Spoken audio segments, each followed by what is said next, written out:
Durst is present, Mr. DeGuerin, we have Mr. Bailey and Henderson at council table, Mr. Newman and Mr. Miata nearby, and Mr. Chesnoff is present as well. Our witness, Detective Coulter, has resumed the witness stand. I'll remind you that you are under oath, and Mr. Ray is present also, I see. And Mr. DeGuerin, you may continue with your cross-examination of the witness. Thank you, Your Honor. Detective Coulter, I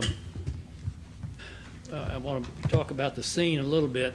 There's no question that before you got to the do your walkthrough at the scene, and after the first detectives had the scene, that people went in and out. To my knowledge, yes. In fact, when you got there, when you went for your walkthrough, the back window or the kitchen window was open, wasn't it?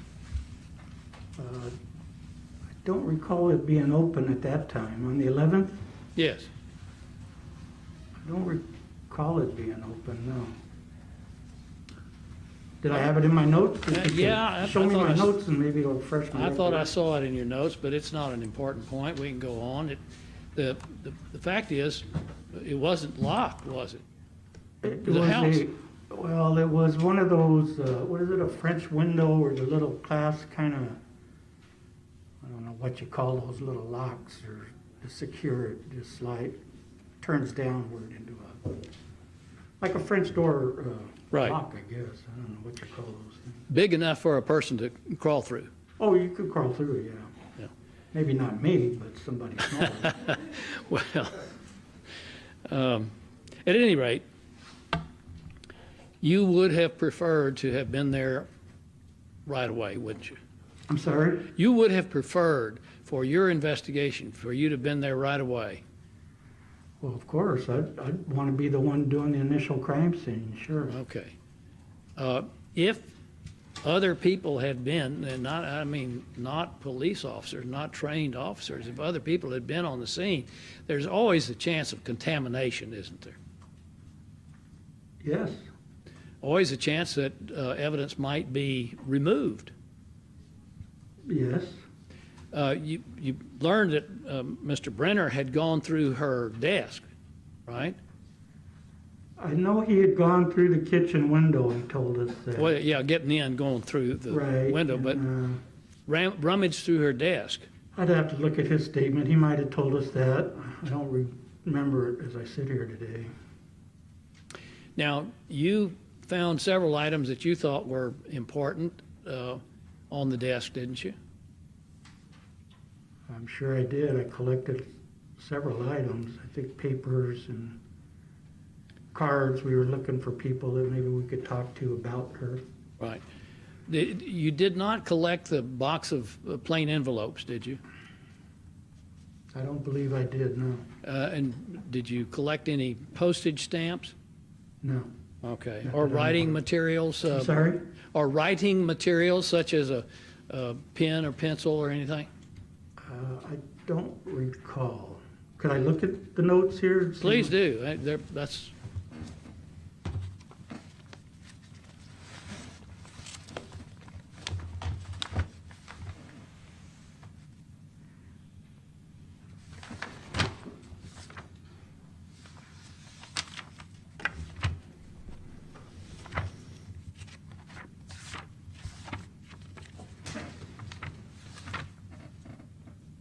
Helpful to the witness, to the report of the witness. I have all the proper reports in one spot. Well, I'm trying to find one from January 11th to see what I actually collected and booked.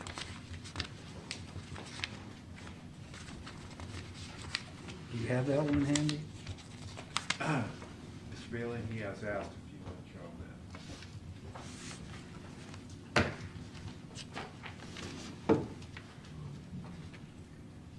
Actually, I found it. You said you got it. So to answer your question, no, I did not recover any stamps or envelopes. Okay. Do you remember seeing a box of plain envelopes on the desk?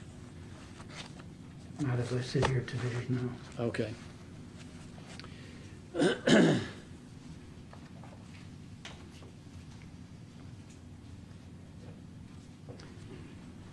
by the time you were assigned to the case, you knew about the cadaver note, didn't you? No, actually, we found that out when, after we did the walkthrough and went to West LA Station, Detective Roberts told me that he had received that note from Beverly Hills PD. Okay, so you didn't know the significance of a box of plain envelopes on the desk? Not when we were at the residence initially, no. All right. You said that you ordered further examination of the house for fingerprints and other things, but let's stick on fingerprints for a moment, right? Okay?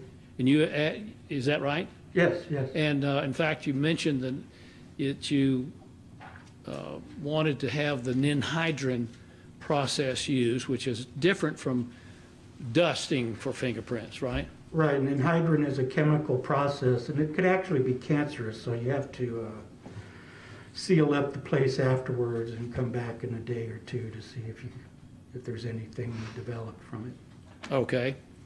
And eventually, there were some fingerprints that were found, right? Yes, Meaning not Susan Berman's fingerprints, correct, yes. but they were not Bob Durst's fingerprints, were they? No, they were not, They were somebody else's? yes. And who was that person? Do you remember the name? You know, it was the son of a,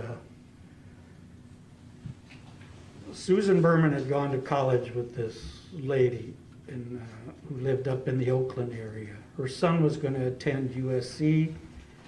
He came down and lived with Susan Berman for a short time and stayed in that room where her body was eventually found.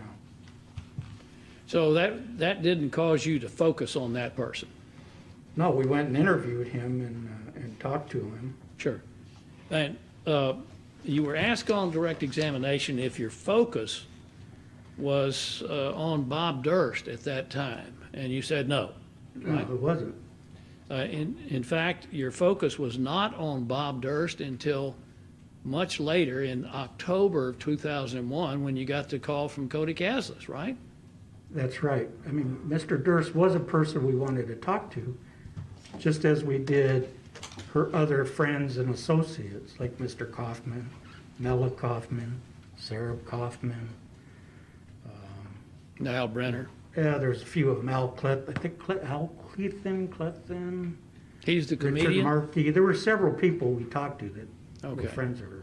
You mentioned Al Clethen. He's the comedian, the stand-up comedian? I don't know if he's a comedian or not. Oh, well, the jury does. I knew he was going to be a writer or something. Yeah. She was helping him with his writing.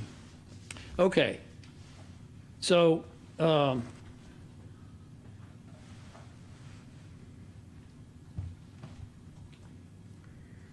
you did have information before October of 2001.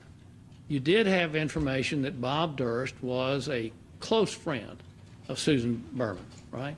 Yes, Everybody said that, yes, that they were like brother and sister. yes.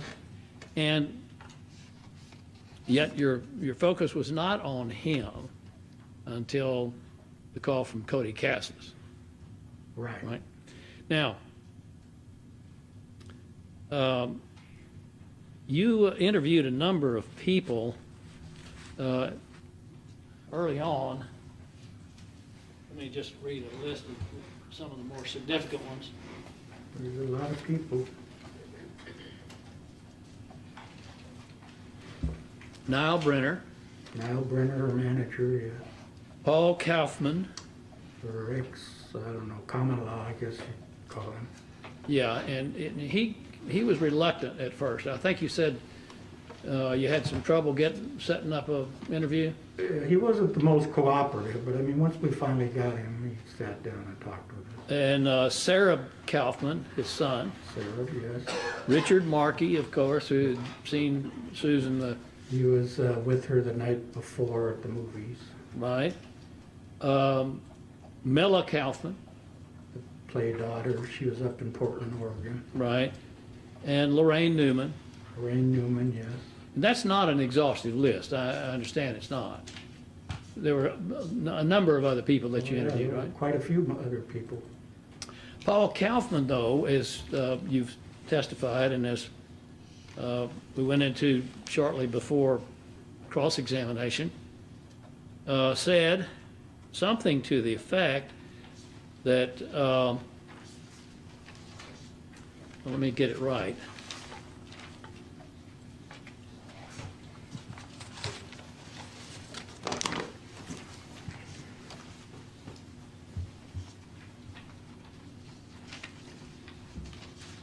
Your interview of him, Paul Kaufman, was in March of 2001, March 27th to be exact, right? Correct. Most of your other interviews had been earlier than that, hadn't they? Some of them had, yes. And was the reason that you didn't get around to him until March partly because of his resistance? No, I wouldn't say it was because of his resistance. It was just that you interview people, you pick up other cases, you interview people. That's when we got around to interviewing him in March. But he So that's still, what, 2.5 months later? sure, Right. but still, he did resist, and it took you a while. Well, you say resist. I mean, it wasn't like a physical resistance. He was always like avoidance, I guess I would call it. More Okay. avoidance. So he avoided you at first. I think so. I would say so, yes. And so what I want to ask you about is, in March of '01, he told you that at one point Susan had said, or told him, that Bobby Durst had killed his wife. Now, the reason I'm asking you this is because I want to focus on your focus not being on Bob Durst as a suspect for Susan Berman's killing. That's what he told you in March, right? Mhm. And yet, as you have to verbalize your answer. Well, I You- didn't know that you, was a you said- question. You're making a statement, and, Well, no, Go ahead. I'm making it a question. I'm putting a question mark at the end of it. So the question is, that's what Kaufman told you in March, right? okay, yes. And yet, still, your focus was not on Durst until October. My focus was not on Durst in regards to the murder of Susan Berman at that time. Now, I was in touch with New York authorities, so whether I passed that information on to Joe Becerra at that time, just as I passed some information on to Cody Caslis afterwards, based on interviews in LA later on. I mean, I was in touch, but as far as the Susan Berman murder, we were not focusing on Robert Durst at that time. Yes, and that was my question, and I want to continue with that Okay. and ask you more about the Kaufman, and I'm saying Kaufman. You say Kaufman or I Kaufman? don't know, I say Kaufman, you say Kaufman, whatever, we know who we're talking about. It's tomatoes and tomatoes, I guess. Yeah, that's right. All right, so he also said, though, that he was unsure, but he thinks that Berman had told him that Durst had made this admission. That's in your report. Is that right? Well, yes, it is. Okay. Let me read. So, I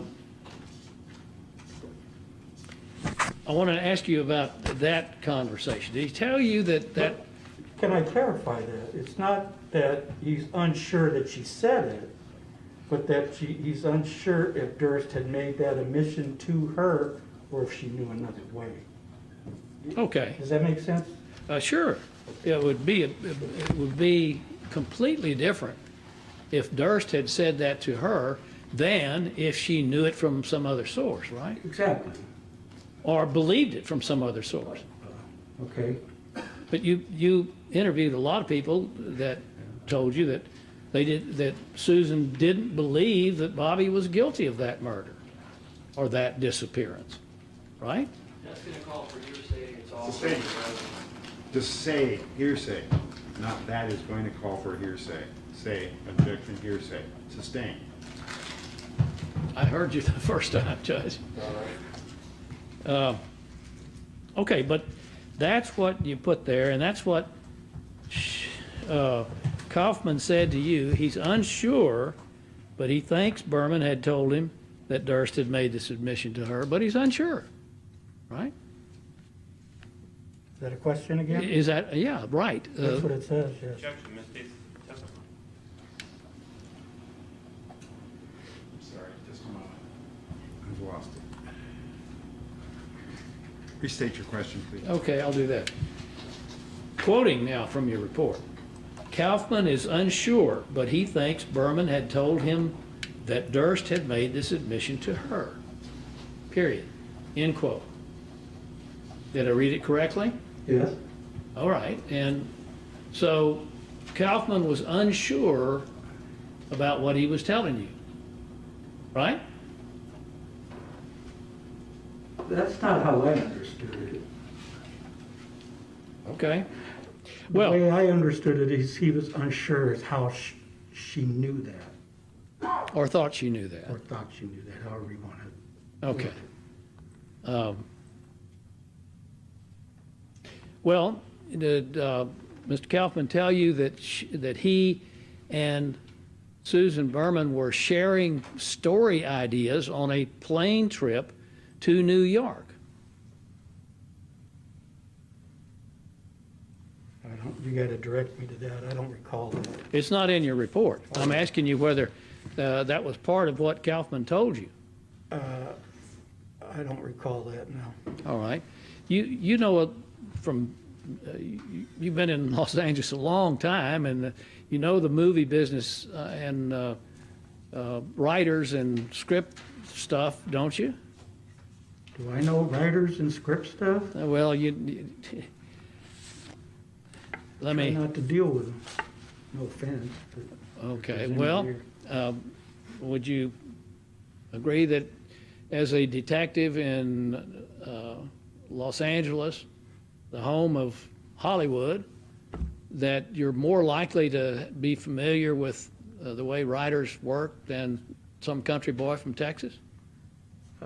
Hey, I'm just a city boy from Venice. No, I don't deal with Hollywood people.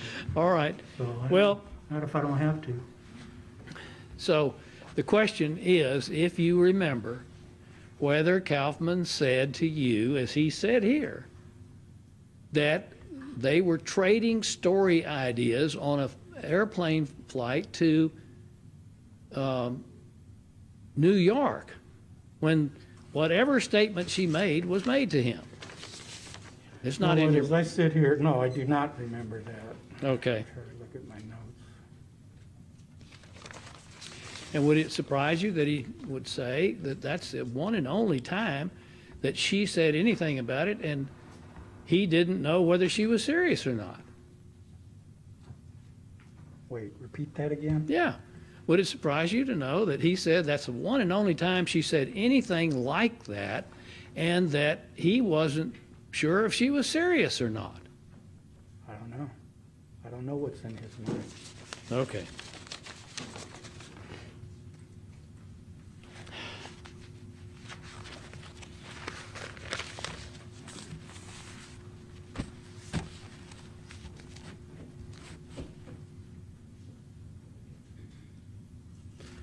But at any rate, we'll get away from Mr. Kaufman as soon as I ask this. Even though Mr. Kaufman told you that in March, your focus on Bob Durst, I mean, your focus was not on Bob Durst as a suspect in the killing of Susan Berman until October. Is that right? That's right. Okay.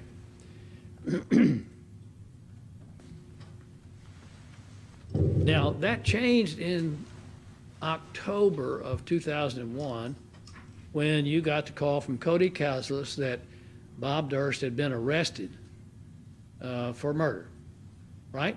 That's correct, yes. You made a trip pretty quickly after that to Galveston, didn't you? Yes, I don't remember how many days after that. Could have been within a day or 2, 3, somewhere in there. We did go there to Galveston, yes.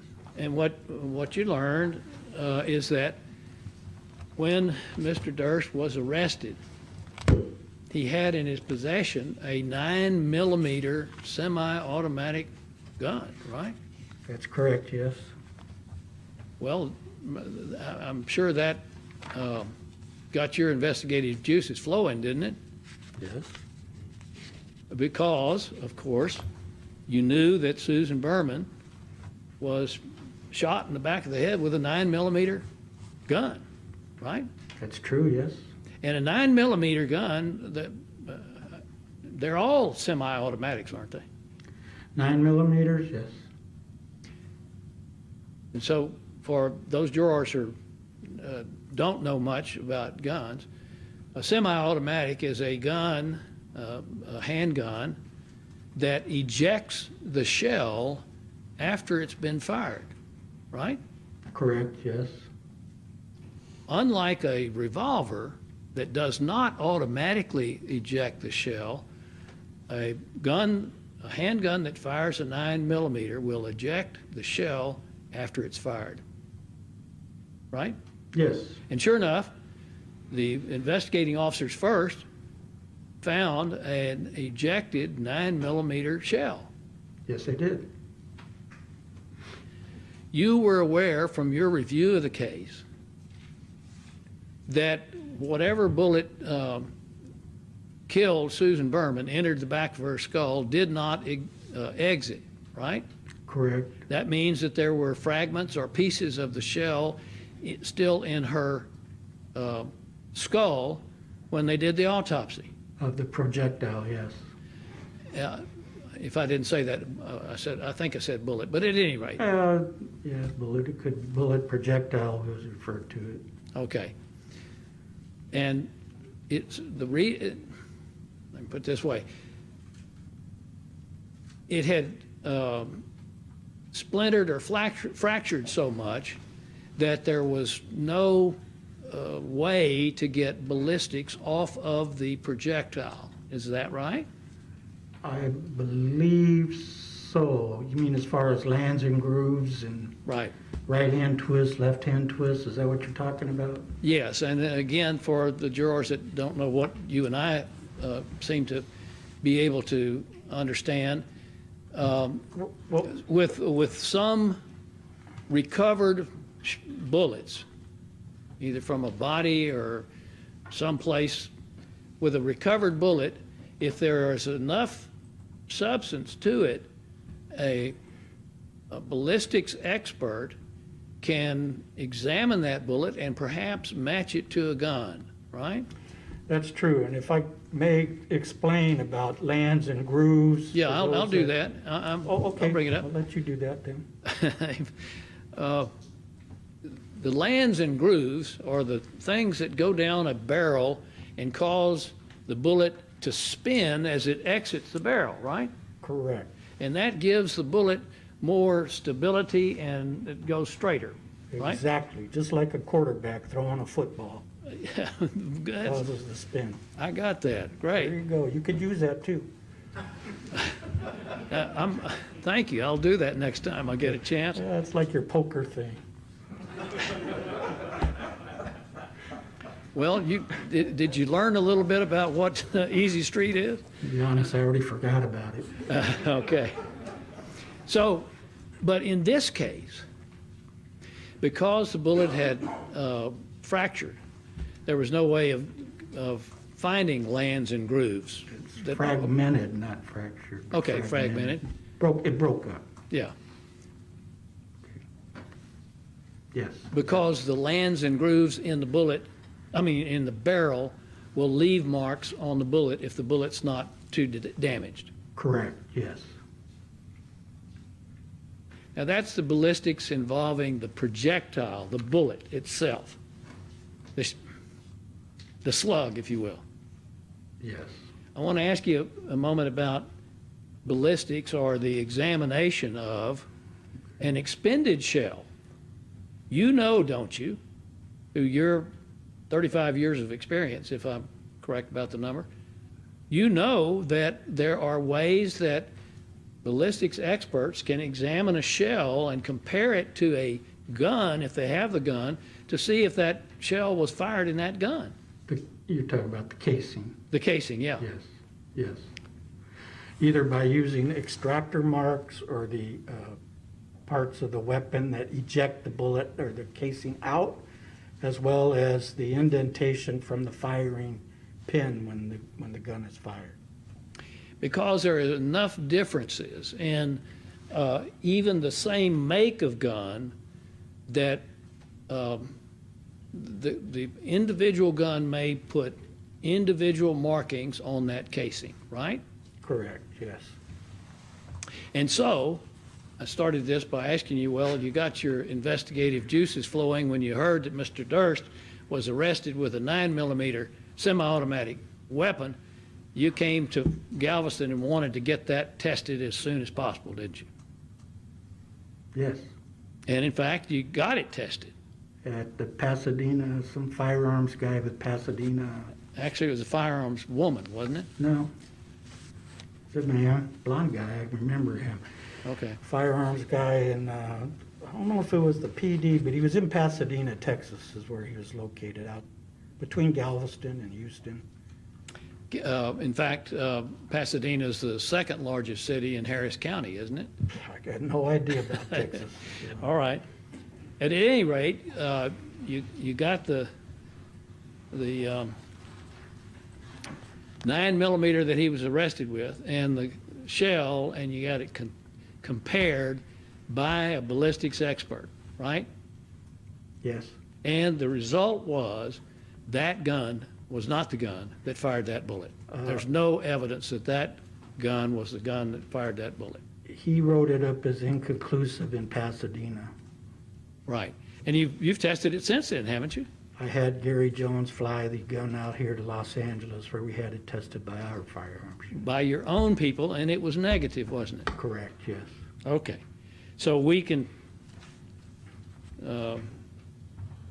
rest assured that there's no evidence that Bob Durst's 9mm was the 9mm that killed Susan Berman. That is, go ahead. That's unfortunately correct for you, isn't it? Well, let me take the unfortunate. That's correct, isn't it? Repeat that question again. Yeah, it was all over the place. Well, he was So saying that my something. statement is correct. There is no evidence that Bob Durst's gun killed Susan Berman. Right, that gun is not the gun that killed her, yes. Now there's a couple of other, actually 3 other guns that have been put in evidence here. 2 of them are .38 special revolvers, right? Correct, yes. And your information was that those came from Bob's arrest in Pennsylvania. Yes. Okay. Now, likewise, because of the caliber and because of the fact that they're revolvers and do not automatically eject a fired shell, those guns are not the guns, or either one of them, that killed Susan Berman. Correct. And there's one other gun involved here that's in evidence. It's been shown, a picture of it been shown to the jury. A .22 caliber Ruger, right? Yes. Target pistol, right? Yes, I'm not familiar with 22s that well, so, but it is a 22, yes. And that was not the gun that killed Susan Berman. Correct. Your information is that that was a gun that was found in the search of a trash can behind Bob Durst's apartment in Galveston, Texas, a few days after Morris Black died. Yes, I believe it was recovered by Sergeant Jones from Galveston PD. And Sergeant Jones is the detective in Galveston that you met with to take or to see the guns at first. Sergeant Jones was the one that pretty much processed all that Galveston crime scene, the body parts, the recovery of the weapons in Texas. In my mind, he was the main guy. Although Cody was the detective, I think Sergeant Jones did most of the labor. Okay. You met with Jones first before Bob Durst was found not guilty while he was waiting for trial, right? Yes, And you met with him after Bob Durst was found not guilty. correct, to take possession of the evidence. That's when you got the order that allowed you to take possession of it. Correct, yes. And you met with Cody Caslis at the same time? Yes, we met Cody each time we went down to Galveston, yes. Is it fair to say that they were, and I'm not asking what was said, is it fair to say that both of them were upset by the outcome of the case in Galveston, the fact that Bob Durst was found not guilty? I'm sure they were. I almost fell out of my chair when I heard it, so I'm sure they were upset. They didn't say anything to me, but I'm sure they were. Okay. And I assume that you knew that Sergeant Jones in Galveston, when he found the .22 Ruger in the trash can behind Bob Durst's apartment, also found two .22 magazines. You know, you're aware of that? Well, I'm trying to remember if they were in the trash can. I mean, I know he recovered them, along with some receipts or something in the trash can, but I don't know if the magazine was in the gun or if they were laying in the trash can. I can't say as I sit here. I'm sure you'll ask Gary that if you get a Well, chance. you mentioned along with some receipts. There was all kinds of evidence, wasn't there? All kinds? Yeah. I don't, There was even a receipt to a optometrist right. for some glasses under the name of Bob Durst that he was supposed to pick up in a few days. Right? Exactly. I think that's what led them to Bob Durst. Keep your voice up, please. Oh, I'm sorry. Let me get over here to the mic. There are also receipts from Chalmers Hardware Store for purchase of a bow saw I believe so, yes. and other documentary evidence, if we can put it that way, that led straight to Bob Durst. I believe so, yes. Now, you're aware also, aren't you, that the magazines, in other words, the clips for the .22 pistol were found at the same time, whether they're in it or out of it, doesn't matter. Yes. In fact, earlier before lunch, part of what you were asked about were the two magazines. I don't recall whether they were marked. I don't believe they were they? Okay. They'll come in through here, Jim. Okay. Mr. Jones will be testifying that's either good. in I person hope I get or to see by him. stipulation. At any rate, the other thing you're aware of is that one of the magazines was filled to capacity and the other magazine had one less bullet in it. Isn't that right? I don't recall. I know there was some ammo that I brought back. I don't remember Well, I'm if talking it had about, already been packaged and separated from the magazines by Gary. right. I don't remember seeing them in the magazine. I'll clarify my question. Not whether you saw them in the magazine, but when they were found by Detective Jones, weren't you aware that when he found those magazines, one had was filled to capacity and the other one had one less bullet than capacity? I don't, Numerous facts not in evidence and calls for speculation and irrelevant with respect to this witness. If I may, Your Honor, I can also Just a moment. So you're relevant to this witness. It's not. The question is whether it's relevant to the case. So, foundation. I'll sustain lack of foundation. Your Honor, may we? Well- I would sustain lack of foundation.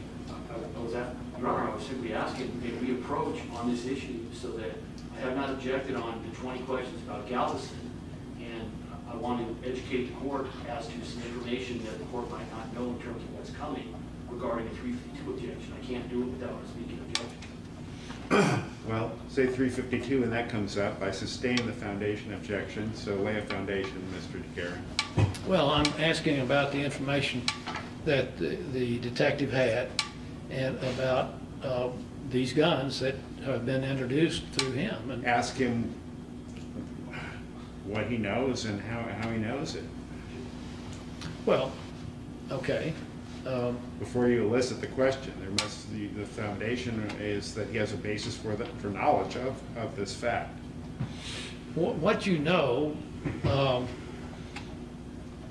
from your visit to Galveston and eventually recovering and bringing here these guns is that the .22 caliber magazines were recovered, with one having filled to capacity and the other one having one less bullet. 352 assumes facts not in evidence. They will be in evidence, It Judge.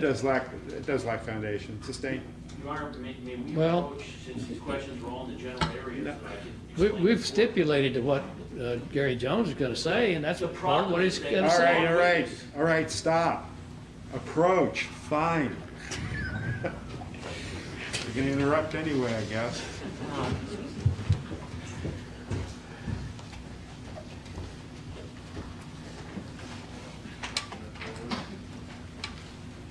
You want this on the record?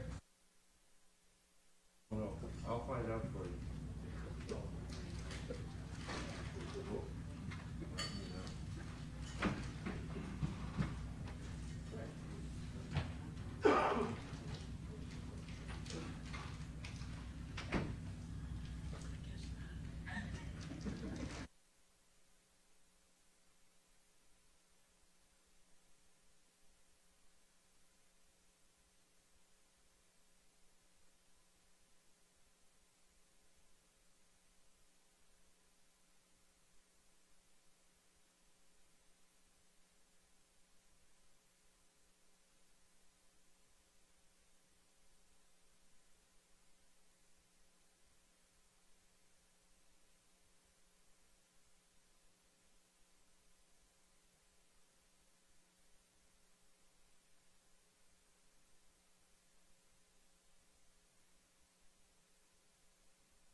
And we'll take a quick bathroom break. We'll give the jurors 5 minutes. I should have done it before we went to the site. So do not, let's come back in, so just like a 5 minute break.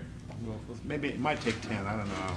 So do not converse among yourselves with anyone else on any subject connected with the case. Do not form or express any opinion in the case. We'll see you back in 10 minutes.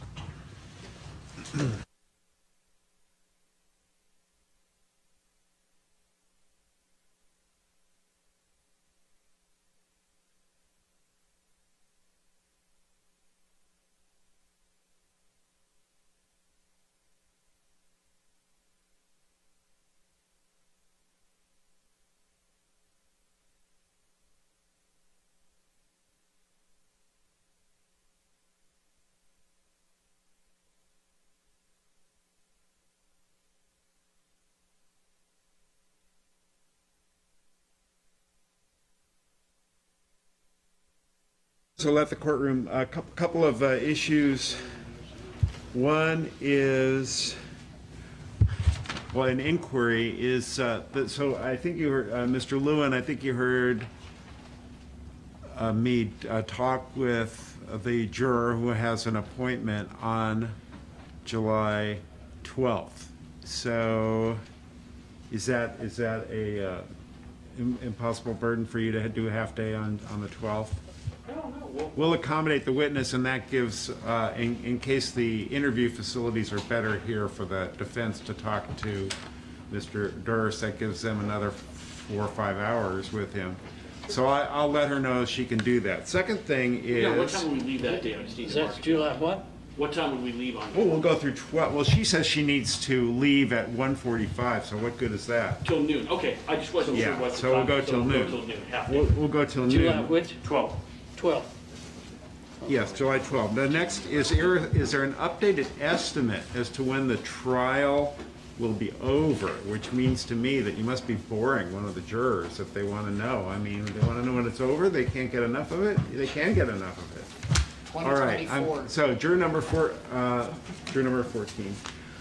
Is there, so you believe right now that you're going to finish the People's case in July? Well, we believe, the People's case, Yeah, People's case. we believe we will finish by the end of July, and maybe sooner than that. It just depends. You know, it's very But hard. our estimate right now is the end of July.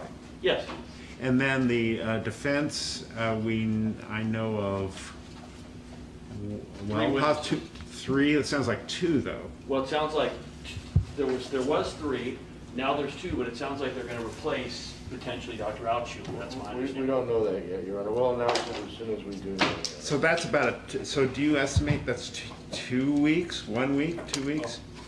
Well, I know cross-examination is, I mean, imagine it being substantial. I think So- 2 weeks is a safe estimate.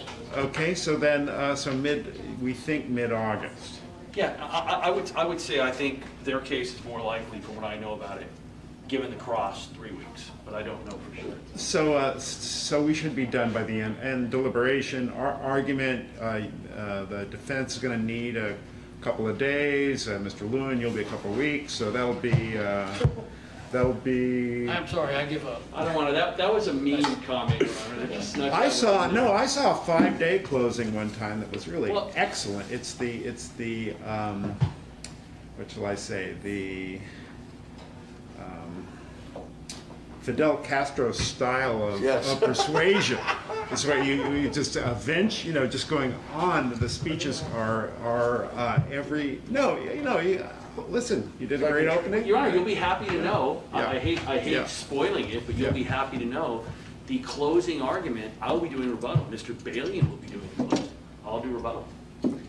Okay, you understand that rebuttal is limited to responding to the people's argument. I do, and I'll be ready to respond to whatever they come up with. And it's not limited in time, it could be longer than Yes. the people's argument, for sure. Here's what I can tell you, I'll respond to every point they make. And Your Honor, we're hoping to do what we did in the beginning, which is to share, if the court will permit us to, To share, the closing. thank you. So, I'm gonna tell the jurors that expect to be here through August. Yeah, I think that's probably accurate, Your Honor. Goodbye, Mr. Ray. Take care. See you later. So let's see. Your Honor, Yes. if we are still in session, which it sounds like we would be, is it possible it could be dark on August 18th?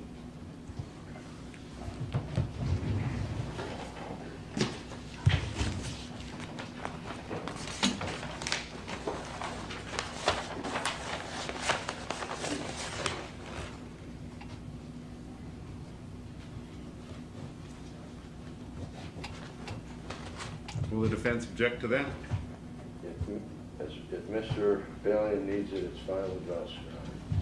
Can we have the opening of dove season off? Okay. What day is that, Mr.? It's usually the Labor Day weekend. Yeah, you got that off. You Sorry better for the make sure ducks. you're hunting in Texas. I don't know if that'll work here. Depends on what you're hunting. I don't know, is duck season different in Texas from California's duck season? I said doves, not Dove. ducks. Doves? No. Doves, There's- D-O-V-E. There's You very, kill little doves? You hunt doves? What kind of guy are you? Where'd that come from? That's our witness. Man, I can't believe you're killing little doves. No, big doves. What did they do to you? Okay.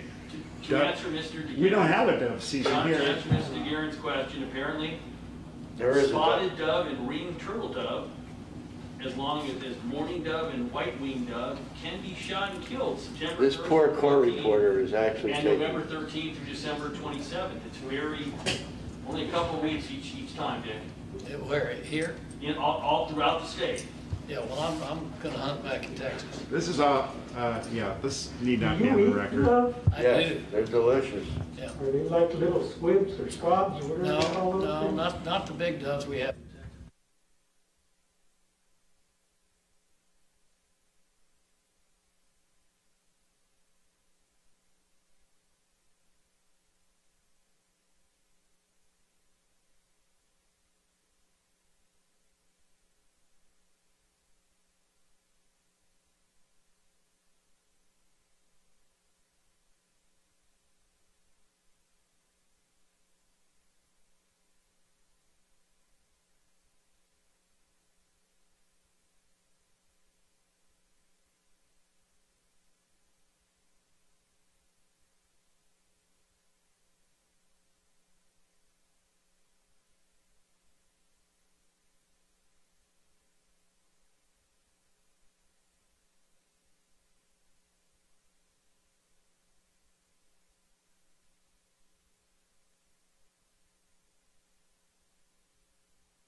Oh, she's not back? Okay.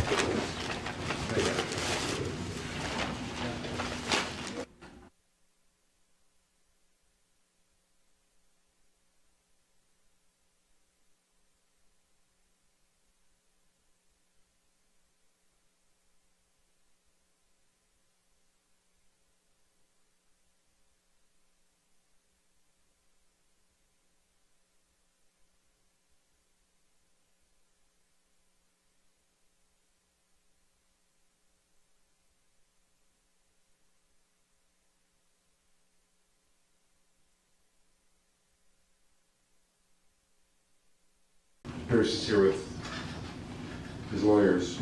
People are represented. I'll also let you know that we are going to have a half day on July 12th. We'll be here morning only on July 12th. And there was an inquiry about our progress. It's good. You should expect to be here through August, okay, on the trial. But we may do. I can't say when in August we'll finish for sure, but we should finish during August. So plan to be here in August, but we could finish sometime in August.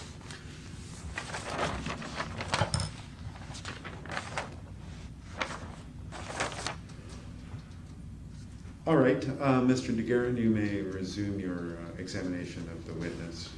Thank you, Detective Coulter. Just so we're clear about the status of the guns, and particularly the .22, you do not know of your own knowledge, personally, what the status of the guns were. No, let's leave it on the .22. The .22 are the magazines when they were found by Detective Jones, right? No, I was not there. Okay. Anything you know about that would be hearsay. Yes. Okay.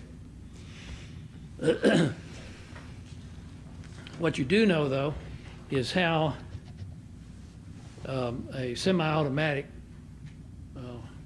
functions as opposed to a revolver. Yes. In a semi-automatic, there's several models, of course, and several designs. The one that's involved here is People's Exhibit 163. It's a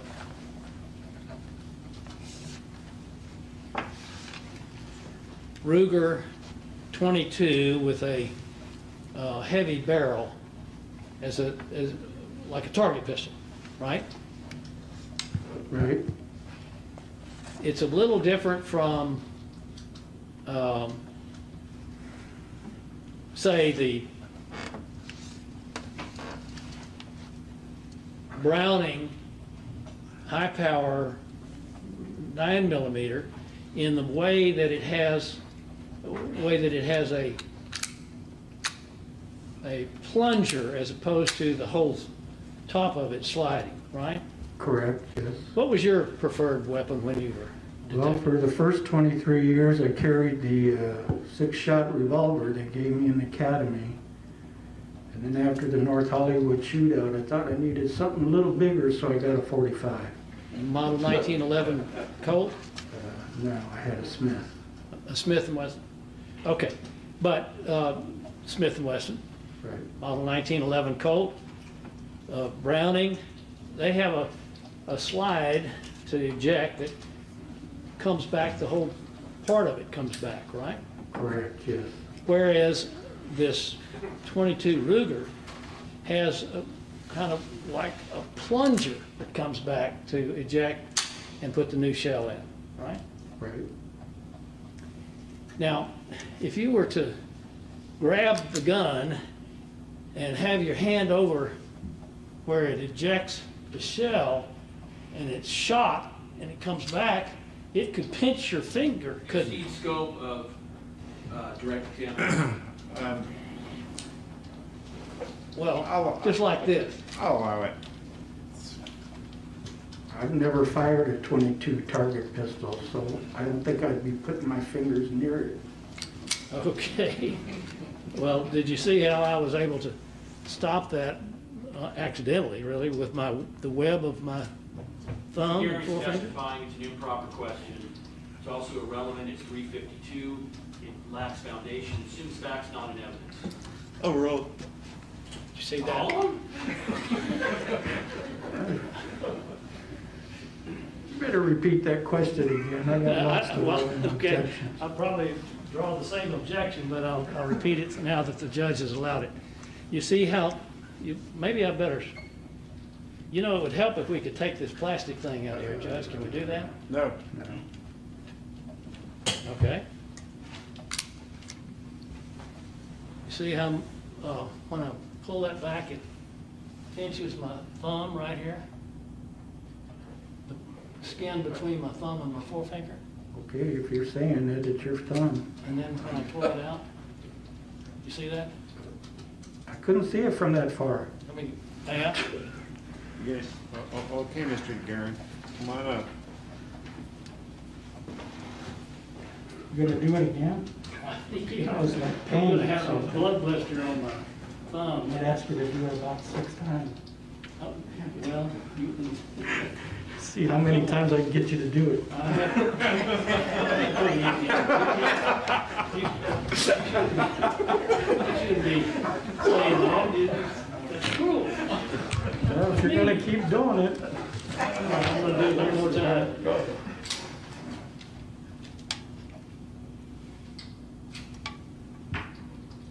what, you let go. Of course I did. My You finger got was smart getting- that time. Well, my finger was getting pinched. That's why I let it go. I don't know what that was supposed to prove, but okay. Objection held at this point, Your Honor. Now, overruled. Have you seen the picture of Bob Durst 10 days after he was arrested and the blood Lacks blister? foundation, assumes facts not in evidence, this exceeds the scope of cross-examination, calls for an improper expert opinion. Overruled. Have you seen it or not? No. Okay. That'll do it. Okay. Thank you. One further set of questions about guns and calibers. It's true, isn't it? May I return the gun to the envelope? I suppose you can. I'm through with it, if that's what you want. Thank you. Your Honor, just to the court You taking most- notice, Mr. Bailey did not point the weapon at anybody. Placing it back in the... Yes, Mr. Bailey is careful. Thank you, Mr. Bailey. Appreciate it. I think I was pretty careful with it, too. That Mr. was a DeGuerin shot. was careful. Thank you. Appreciate it.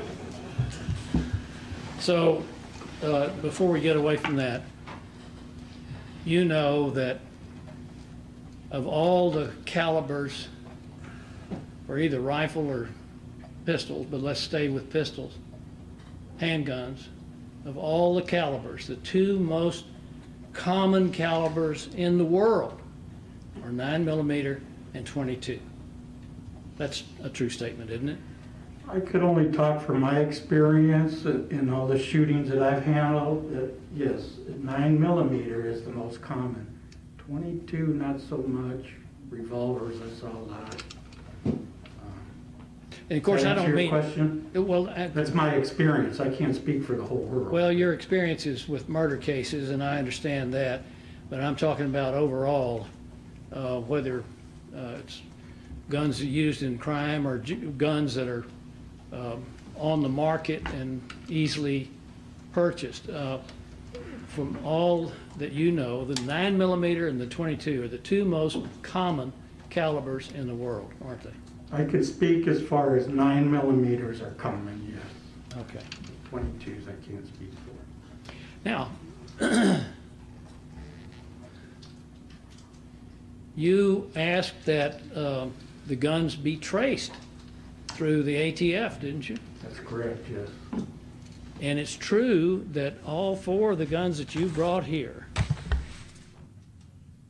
were bought by Bob Durst under his own name from gun stores. I believe they were, yes.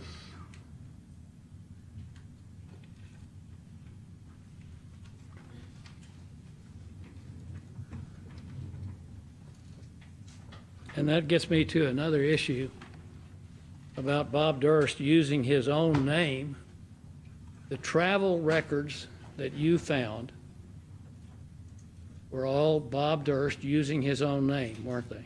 Yes, The bank records that you, either yourself or through your investigation found, Bob Durst used his own name, didn't he? yes, The telephone records that you found, Bob Durst used his own name, didn't he? yes,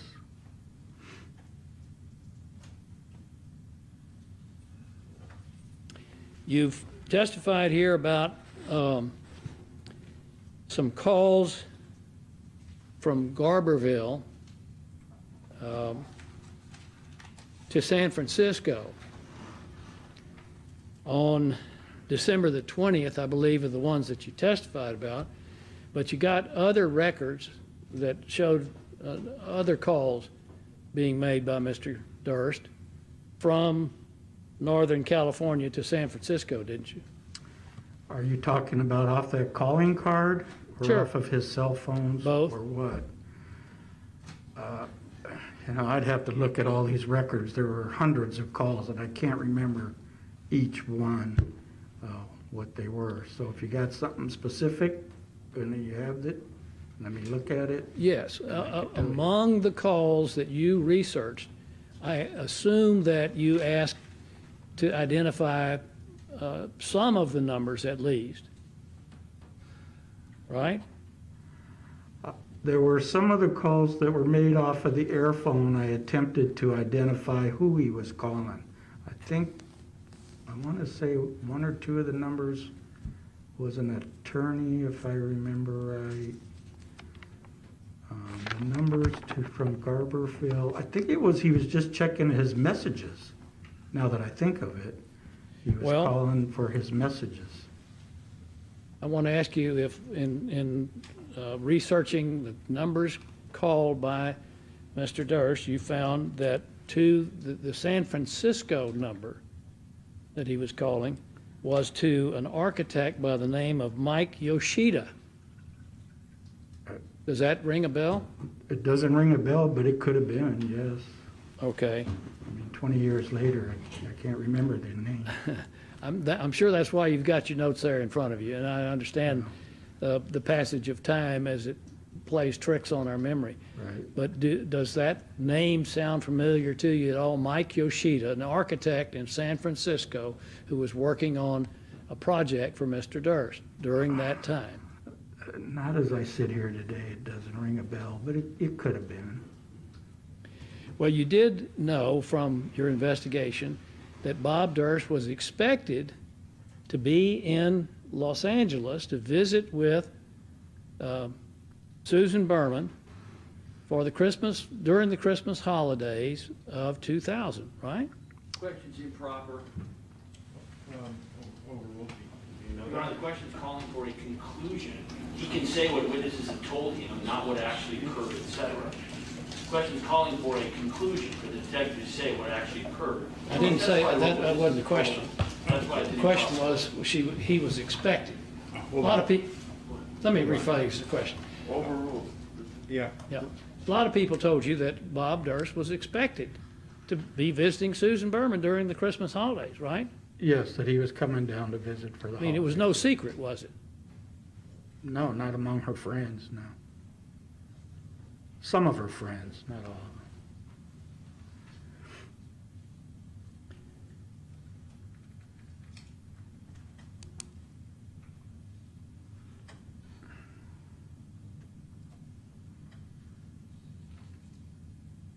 Now,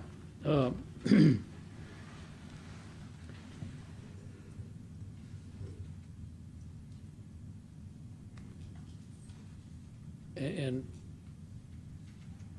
I'm not trying to be repetitious here, but the particular flight to San Francisco from JFK, I believe, on December the 19th that you've identified, that was Bob Durst flying to, or the ticket was in Bob Durst's name, flying to San Francisco on December the 19th. Right, United Airlines flight number 5, I think it was. Well, now, it's been 20 years. You remember that? Well, I testified to it earlier. Okay. And you also found that there was a flight from San Francisco, a little puddle jumper up to further northern California? Yeah, Arcadia has a small airport. I think that you could do a puddle jumper from San Francisco to Arcata, which is just outside of Trinidad, Eureka, Right. kind of in between. And you Oh, I'm sorry. developed evidence that when he landed in San Francisco, he then took the commuter or puddle jumper flight to Northern California. I didn't find an airline that he took up there, but I did find a cab driver that picked him up at the airport to pick up his Explorer at the Ford dealership place. So Right. I don't know what airline goes up there. I don't know. Okay, well, let's talk about that Ford Explorer. That Ford Explorer was, as far as you could determine, kept in Northern California, right? Yes. And at some point, detectives found that Ford Explorer, correct? It had been sold to a gentleman in San Francisco, I believe. Did you do any forensics on that Ford Explorer to see if you could find anything, even though it had been a passage of time, but did you do any forensics? Forensics, no. I think we checked mileage from when it was transferred to the new buyer from the time it was last serviced in the dealership in Arcata. Right. Okay.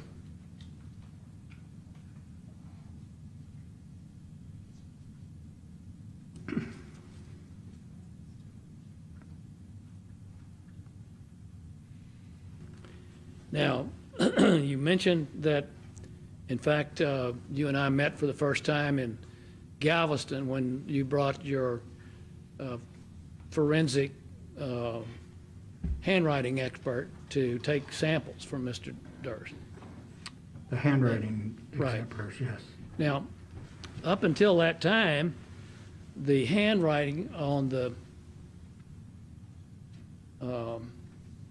cadaver note and the envelope, that same expert had identified as being Niall Brenner's, right? Your Honor, that is an improper question. This goes to the court's prior ruling. Please instruct Mr. DeGuerin and the jury, Your Honor. I'm tempted not to with the way you're phrasing it, but I will sustain the objection. And Your Honor, could the court, Mr. DeGuerin knows. Wait a what minute, is allowed hold on. and what isn't. That's not correct. This They is brought up the handwriting expert, they brought up Your the Honor, person. court's rule on this. Yeah, We've I had did. repeated motions and they just do what they want. Mr. Lewin, you seem to do what you want. The objection sustained. Forget Niall Brenner. That same handwriting expert had identified somebody else as Objection being. relevance. Sustained.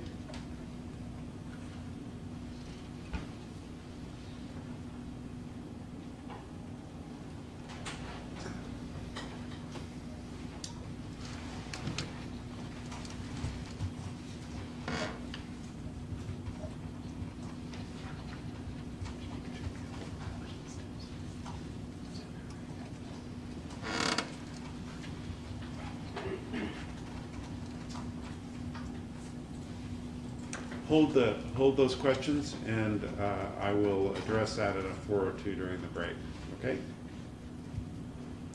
You may proceed to a different subject.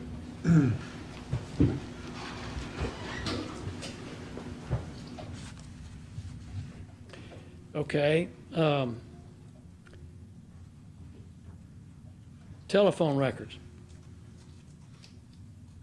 You've introduced several telephone records, and including the cell phone, a cell phone that had been used by Mr. Durst up until November the 14th, I believe you said. Is that right? Correct, yes. And did your records ever show that Mr. Durst ever used that cell phone again after December 14th? No.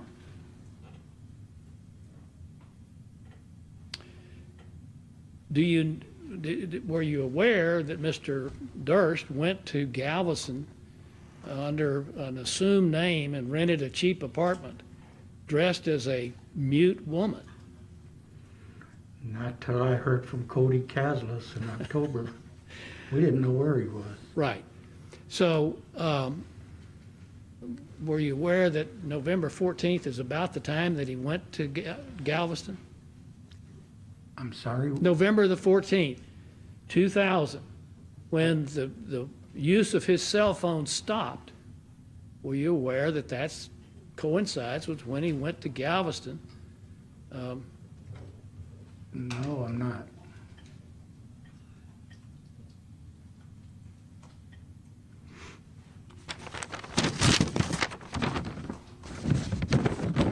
Okay. One of the other things that was introduced in your testimony was a notebook. It's Petitioner's Exhibit 167, which is an envelope that contains a notebook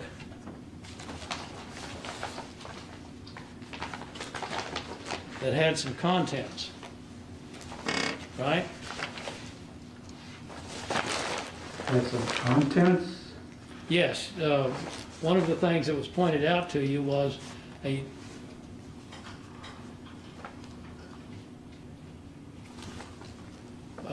note that was in the notebook.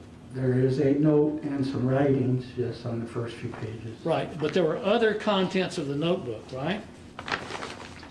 Contents? Yes. In the same evidence.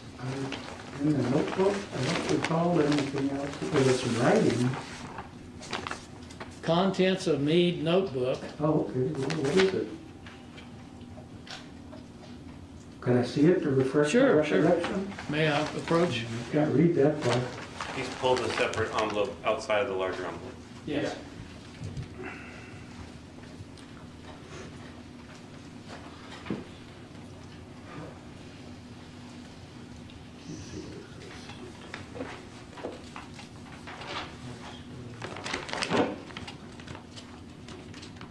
I'm gonna open the envelope and take a peek in here and see.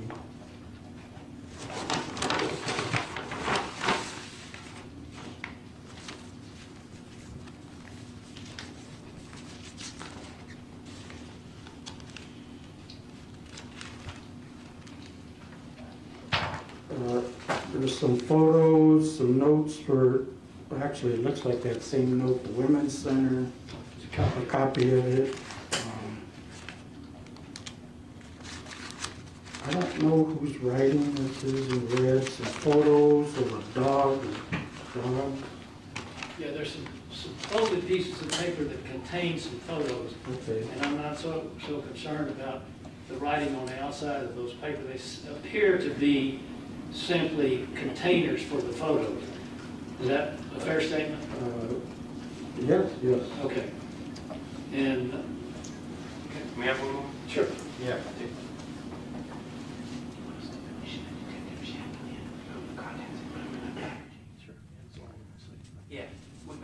I have a stipulation offer. All right. That Detective George Shamlian from the Los Angeles Police Department removed the contents from the Meade notebook and placed them in this envelope he's now discussing. He took them out of the envelope and sat down. So those were removed from the Meade 5-star notebook, those loose pieces of paper and photos, by Detective Shamlian and placed in that separate envelope. They were all contents of the Meade envelope. Correct. Except perhaps some of these pieces of paper that are folded over. Yeah, the piece of paper folded up is Detective Shamlian's way of packaging things. I was gonna say I didn't recognize the writing. All right. So stipulated? Stipulated. All right, court accept your stipulation. And that they're all part, They were all contained in that Meade 5-star notebook. all part of Petitioner's exhibit, I'm sorry, People's Exhibit 167. Okay. I'm gonna put it all back in this manila envelope. Actually, leave it out because I'm going to. Okay, there we go.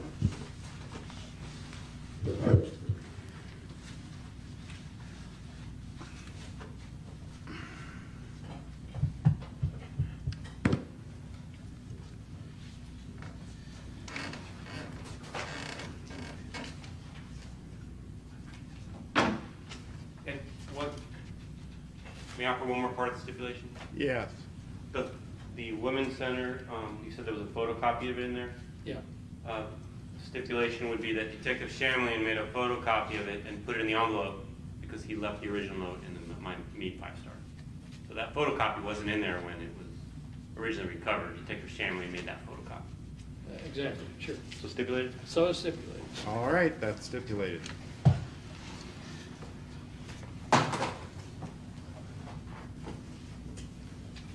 Shamlian, S-H-A-M-L-Y-A-N.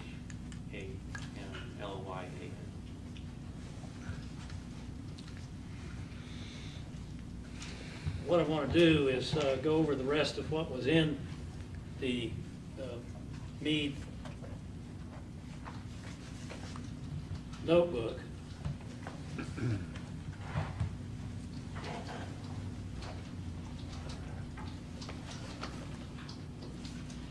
And your understanding, I believe, is that the Mead notebook was recovered when Mr. Durst was arrested in Pennsylvania when he was on the run from Galveston, right? Right, by Sergeant Jones, Gary Jones. To my belief, yes. But at any rate, that's where the notebook came. It was something that he had with him in Pennsylvania when he was arrested in Pennsylvania, Mr. Durst. Yes. Okay.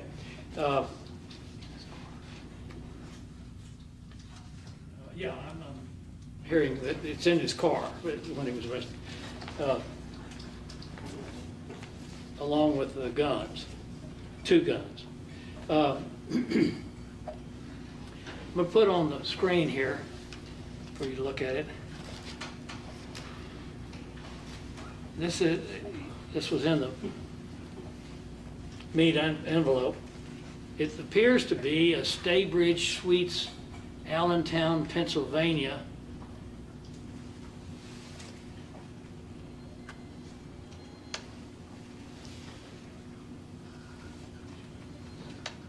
Receipt from a hotel or motel in Allentown. Is that right? Yes. And the date on it is November the 18th, 01 to November the 30th, 01. Right. Is that during the time that Mr. Durst was on the lam, so to speak, from Galveston?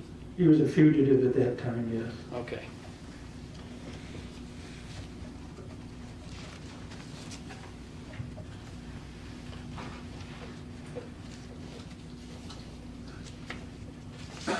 There's also a couple of documents from some statement of account, fleet, I don't know what that is, but it has a name on it, Emilio Vignoni, if I'm pronouncing that correctly. Emilio Vignoni. You see that? Yes. Were you aware that that had been an employee of Mr. Durst years earlier? I think that is somebody he had contracted with. Okay. Yes. And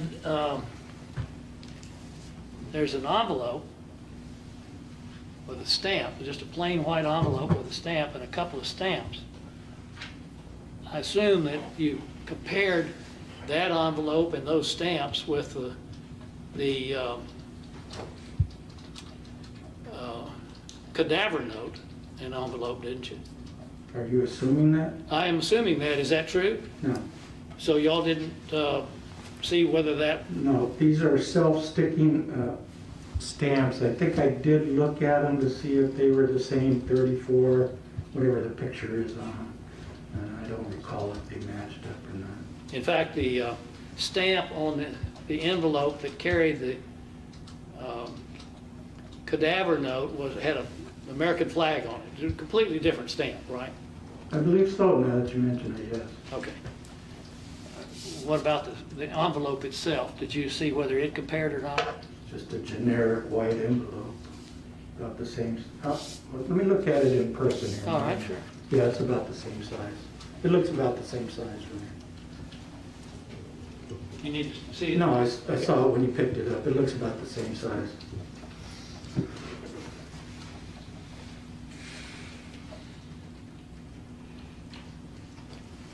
Also in Mr. Durst's possession when he was arrested is a picture. Do you know that to be a picture of his father?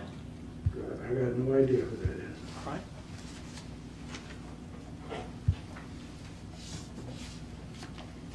And a note saying Dr. Ike Hirschkopf. Do you know the significance of that, if any? With an address in New York, East 37th. No, don't know who that is. Have you ever, in your detective days, have you ever heard the term pocket litter? Nope, can't say that I have. Where someone, either a body you find has litter in its pocket that might give clues to who's responsible? There have been times, yeah, you find papers and maybe IDs, receipts, things like that. Is that what you're referring to? Sure. Pocket litter? Yeah, The that's, scraps of paper and stuff? sure. Yeah, I've seen that. And in sure. fact, sometimes when you arrest somebody and they have in their pocket pocket litter that might be a clue. Sometimes they find all kinds of stuff in their pockets. Yeah. All right, and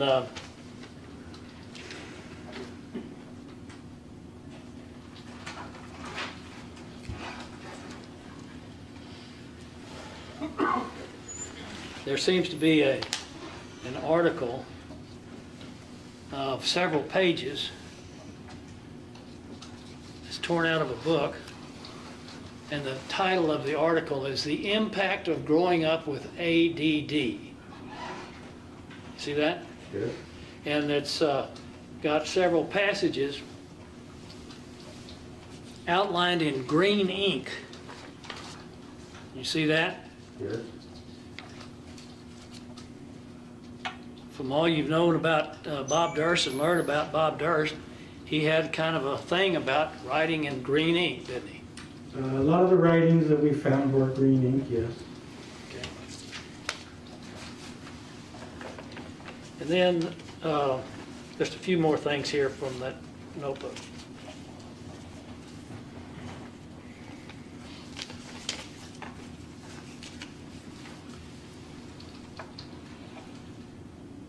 This is a picture he was carrying around with him. Do you know who those people are? No clue. Would you be surprised if that's a much younger Bob Durst and Kathy Durst? If you say so, I don't know.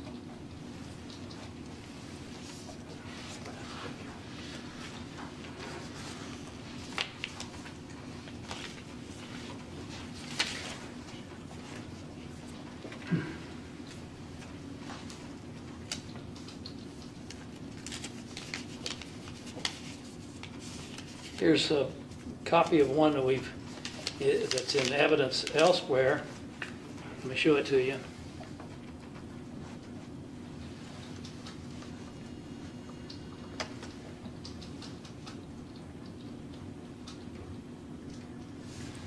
If I tell you that's a picture of Bob Durst and Kathy Durst and their dog Igor on her wedding day, their wedding day.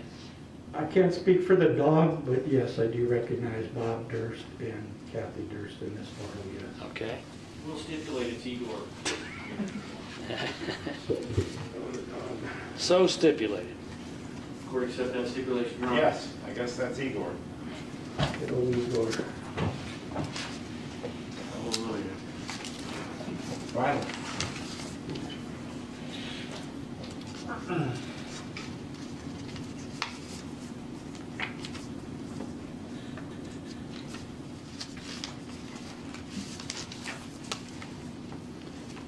a couple of others.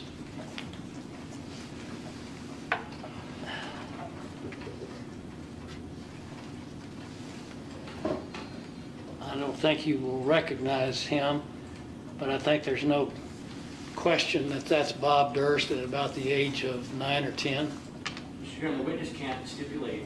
We will stipulate. If you ask, we'll stipulate that's Bob Durst. We don't know the age, but this witness can't talk about childhood photos.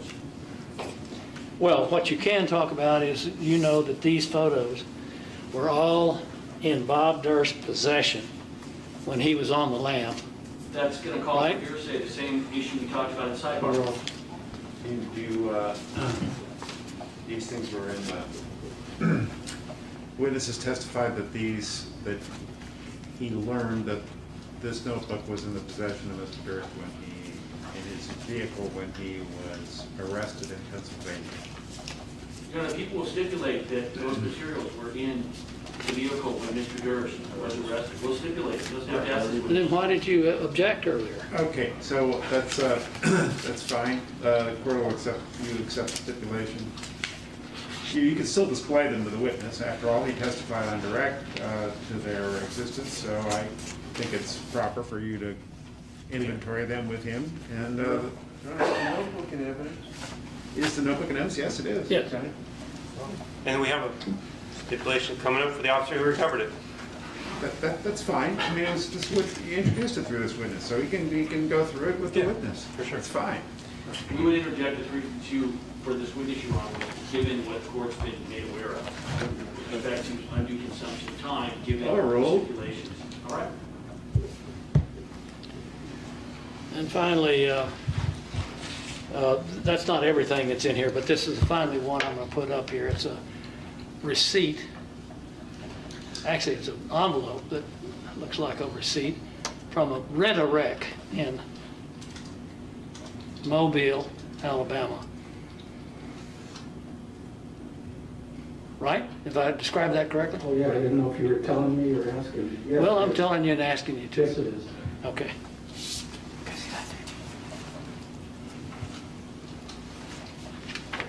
There's nothing in it.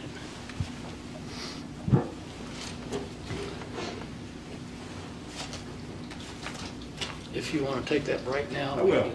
So we'll take another break, but we'll come back at a little bit shorter, actually, no, we need about 5 more minutes. So 3:20 p.m., we'll break until that time. And do not converse among yourselves or with anyone else on any subject connected with this case. Do not form or express any opinion on the case.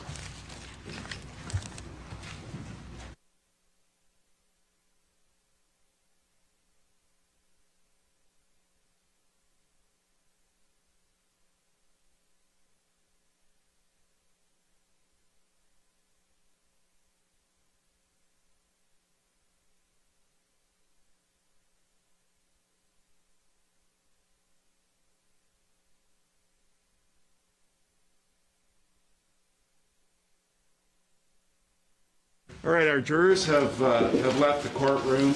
I'd like to talk with all of you about the handwriting evidence. So we had, of course, to recap, hearings on the admissibility of handwriting evidence, handwriting comparisons. It was a full-on Sargon hearing. I received an enormous amount of briefing and literature on handwriting. I was about to rule. I think I did rule that it was going to be admissible. The defense then stipulated to the handwriting, or at least stipulated to the Mr. Durst's authorship of the so-called cadaver note. And so I was a little surprised when I heard about handwriting evidence, but then I realized it was being presented to show evasiveness, a consciousness of guilt at the time Mr. Durst is asked to provide an exemplar. So I think that's fair game. I don't have a problem with that. But then we have cross-examination. The cross-examination was isn't it true that a handwriting expert identified another person? Now, here's the problem. So there's been I did say at the time of the hearing that while I was admitting the handwriting evidence, that didn't mean that the defense couldn't cross-examine on cross-examine on the point. In other words, I wasn't finding as a matter of finding the fact that it was his handwriting. On the other hand, then the defense stipulated essentially to that. Also, as far as these, what I've called the red herring evidence, these third-party culpability type of arguments that I've excluded, this identification of Niall Brenner isn't relevant for the purpose of identifying him as a suspect. Perhaps it could be admitted to reduce the credibility of a conclusion of a handwriting expert, but that doesn't seem to be an issue any longer since there's been a stipulation. So what did you have in mind, Mr. DeGuerin, in asking a question like that? Yes, sir. I wasn't asking it in order to raise what I still believe is a valid point about Niall Brenner, but I know that you've ruled on that being a suspect. What I wanted to do was show that after this person first identified it, Niall Brenner, then she identified Mr. Durst and said that she had been wrong about Niall Brenner, and that kind of shows the ephemeral nature of handwriting. Right, but handwriting evidence is not introduced to prove his guilt Yes, here but unless it's they- unless it's being offered to prove his authorship of some other document. Mr. Chestnut? Yeah, Your Honor, the real focus on this is that part of the theme that we've already developed, their investigation has not been what we would consider up to par. So now we have a situation where they went to all this trouble to go to Galveston and take his handwriting. We've had elicited that he was evasive, and meanwhile, in the course of their investigation, their own experts said it wasn't him. That we should be allowed to do. No, because so let's just narrow it down. Wait, I'll hear from you if I need to. Well, okay? Your Honor, I need to let the court know the court's ruled. I have the page, the quote, etc. They're missing the main issue, which is Sargon. Can you hold your tongue for Sure. like a minute? Sure. Okay, so a rhetorical theme is welcome. It can make for a persuasive speech. However, it is not by itself a determinant of relevance. Your theme must be derived from the relevant evidence, and this does not appear to be relevant. What you're describing is that there's an error in handwriting identification. Handwriting identification is no longer an issue here, as far as I know. But Your Honor, it goes to the whole question of the thoroughness and accuracy of the evidence that they do have. And in a circumstantial case, which is what this is, the failures of investigation are they're more than a theme, Your Honor. They go to the question of whether or not there is proof beyond a reasonable doubt. I think it's more a confession case with corroboration, Yeah. but with circumstantial corroboration. I see it more that way, but anyway, okay, now I'll hear from Mr. Lewin. So, Your Honor, number one, the defense, from the beginning of this case, did not want to say whether Mr. Durst wrote the stuff or didn't. However, they litigated for 5 years saying he did not write it. Mr. Chesnoff, in fact, stood up in court and said Mr. Durst did not write the cadaver note. We had hearing after hearing after hearing. Now, here's what's important. The court under Sargon, not only did the court rule explicitly that Niall Brenner, the handwriting stuff, could not commit a third-party culpability, the court said the following. This is from July 17, 2018. At page 42, line 1, this is the court. Now, testimony regarding William Lever, reviewed by Karen Chirity, and that is all of the Niall Brenner, Bob Durst comparisons by LAPD, quote, these are clearly to me inadmissible. And the reason, thank you for the reminder. The reason it was inadmissible is because of Sargon. In other words, this you're trying to raise this scientific this examination to but it's not. But Your Honor, but if I can Let me think. finish. There might be an alternate theory. Your Honor, there isn't. The court has, here's what's going on, Your Honor. You've ruled on this 3 different times. You told them, so what happened was they lost the Sargon. They lost We didn't lose the Let me Sargon. finish. That is completely You lost inaccurate. Yes, you lost the Sargon. No, we didn't. Okay, stop for a second. So, Your Honor, so what occurred is, if I can finish, is that the defense attempted to put on this handwriting evidence. The court said it did not meet, not only did it not meet the third-party culpability issue, you couldn't even put it on because it violated Sargon. The defense at that time said, well, no, Your Honor, we want to bring it in for another purpose. We want to bring it in for the exact purpose that they're saying today. So now what they've done is you told them they couldn't do it. So now in the middle of this, with no hearing, with no new motion filed, with nothing, they try to sneak it in here when you directly told them it cannot come in. Now, it's even more absurd because in the end, let's really look what's going on here. Right. They've now admitted their client wrote the cadaver note. So apparently what they want to do is they want to try and put on evidence that the LAPD apparently did a poor job with handwriting when in the end their client is now saying it's their 4th different So here's my defense question to that he you. wrote. Are you trying to prove that any other document was authored by Mr. Durst on account of handwriting? No, they have stipulated to every document that we have. So I'm glad that Mr. Lewin reminded me, because it had escaped me for a moment, the part about the Sargon aspect. In other words, this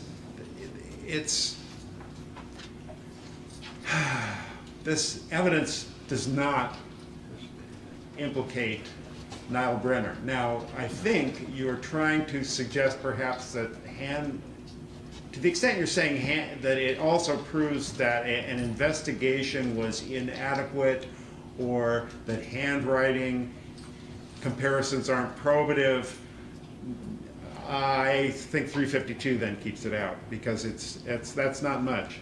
You also ruled on this previously. That's not too probative, and it is quite. I think it's prejudicial because of its implication that has been excluded. So, Your Honor, the court thinks it's okay for them to bring out the fact that there was an examination and one person who's not truly qualified, no disrespect meant to the witness, tells the jury that he was evasive in this process, and we can't talk about the fact that the process was shown to be flawed. Right, by us, right, but that's by- right, but you're describing it, you're not describing it correctly, because this witness is rendering an opinion as to his evasiveness, the manner in which he's acting when he's writing. He's not discerning evasion from the writing itself. He's not using some graphological method. He's certainly obviously subject to cross-examination on that point. The cross-examination on that point is fine, but that cross-examination cannot be that an expert later disproved identified Niall Brenner's writing. You can't do that. We already had the hearing on that. It's not relevant, and it's more prejudicial than probative. Your Honor, we would ask just going forward, if the defense intends to go directly against your rulings and do stuff in front of the jury, they need to give notice, file a motion. This is not acceptable. So when Mr. Lewin decides not to give speaking objections, not to talk over you, not to talk over me, we can maybe have some discussion about that. Well, no, I think that this is you're reminding me of warring countries with unrelated gripes against each other. I have a different. I'm going to talk to you, Mr. Lewin, about your. It does bother me the way you're going about it. I understand why this particular line of questions bothered you, but at the end of the day, I can tell jurors to disregard it, and they will, and it matters. But for you to behave like you're the way you are, when I tell you not to make speaking objections and you continue to do so, is disturbing. The defense, they don't. It's not just that it's contrary to what I've told you repeatedly that you cannot do. It's also, I think, to some extent. It gives both sides have done it, and it's a way to grandstand in front of the jury, and I don't like it. It's a way for you not only to make an objection to me, but to suggest to the jury that the other side is doing something that is wrong, which may well be, but is That's not why I the asked to not approach you. well not the jury's business. You know, a quiet objection is that I can hear.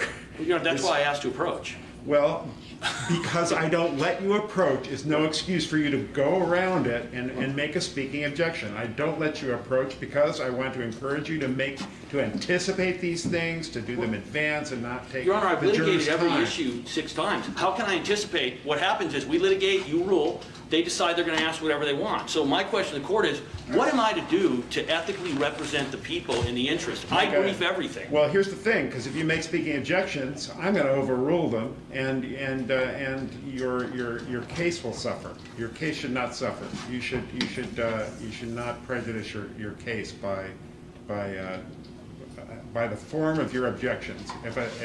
If you don't object properly, if I don't have a proper objection, ordinarily I overrule the objection. So the same thing with a speaking objection. That's not proper form either, so I'll overrule it. All right, recess. Thank you. Hey, B. Let me,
second session.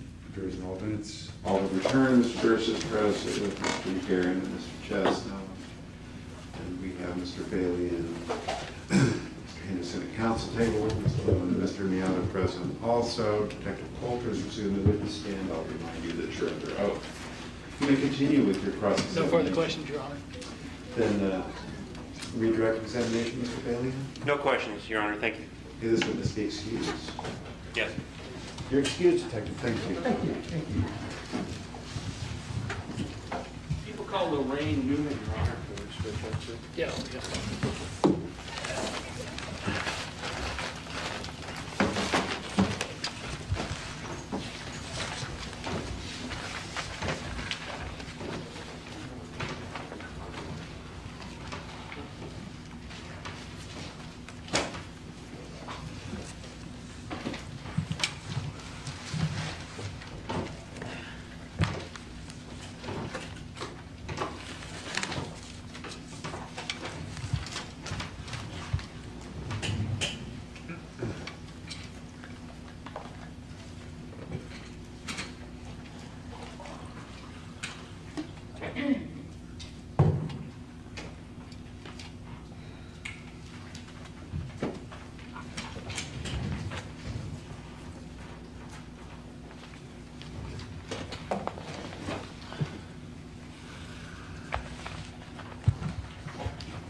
Wish I had those jokes. Saturday Night Live. Yeah, I'm not as funny.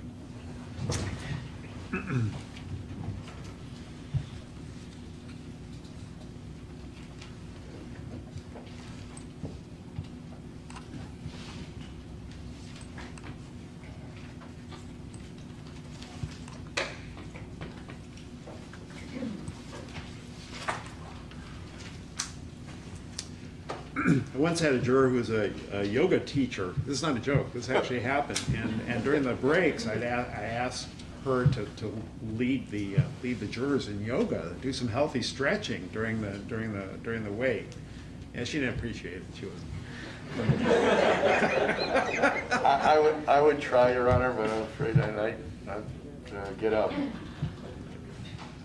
rather charge as much as $15 a day.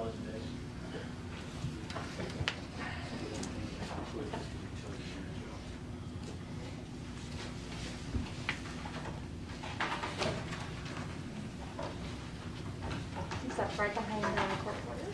Over here, over here, over here. There you go, right there. Thank you.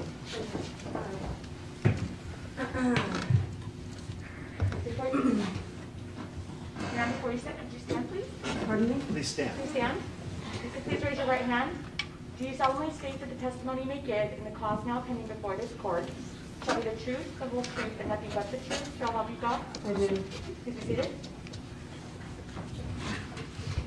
If you could please state and spell your first and last name for the record. Laraine, L-A-R-A-I-N-E, Newman, N-E-W-M-A-N. Thank you. Okay, you may proceed. Thank you, Your Honor. Ms. Newman, what is your current occupation? Voiceover animation. And in the past, were you also an actress and entertainer? Sketch player, yeah. And in terms of your sketch playing, you were one of the original Saturday Night Live Not Ready for Primetime players, is that correct? Yes. And that included you, Chevy Chase, Dan Aykroyd, John Belushi, Jane Curtin, Garrett Morris, who did I forget? Gilda. Gilda Radner. And at the time that you started, that was in what year? 1975. And how old were you at that time? 23. And how did you, in terms of the age, your age versus the other cast members, you were the youngest, is that correct? Yes. And how long did you work for Saturday Night Live in that capacity? 5 years. So I'm going to ask you, as you sit here today, how do you feel about being in court? Not thrilled. Would not thrilled be an understatement, an overstatement, or pretty accurately reflect where you're at? Pretty accurate. Have you previously been asked on repeated occasions how you feel about having to be involved in a case like this? Yes. And can you tell us how you feel? I just, I don't, it's a morbid subject. I feel like anything more I could say about it might be inappropriate, other than I just don't want to be part of something that is so morbid. In addition, since your time at Saturday Night Live, is it fair to say that you became, in the mid-'70s and the late '70s, a very nationally known figure? I guess, yeah. And in terms of the fame and what came with it, have you had apprehensions about what coming to court would mean in terms of discussions about your personal life? Well, I'm not that, famous, so I don't think anybody's paying much attention, but for my work, it concerns me because, I do cartoon voices, and so being associated with something like this worries me. In addition, over the past 50-plus years, have you had some struggles with substance abuse? Yes, And has that been, up until pretty recently, somewhat of a private area in your life that you didn't really discuss much? correct. And did that weigh into your reluctance to be involved in this case? Yes, And in fact, did you state that you were concerned that because of your drug history that you were going to be impugned? yes. I want to ask you, when I say the name Susan Berman, is that a name you recognize? Yes. And how did you and Susan Berman meet? She was doing an article on the SNL cast for Us magazine. She was the interviewer, and we became friends. And I want to go back. When SNL started, the first season was 1975, is that correct? Yes, And is it fair to say that the response in terms of how you guys kind of took over the public consciousness was somewhat surprising? yes, And did that lead then to a lot of publicity for you and other members of the cast? yes, And you said that Susan Berman was involved in doing an article. Was that on you or on the whole SNL cast? the whole cast. And can you tell me what kind of interaction did you have with her with respect to that article?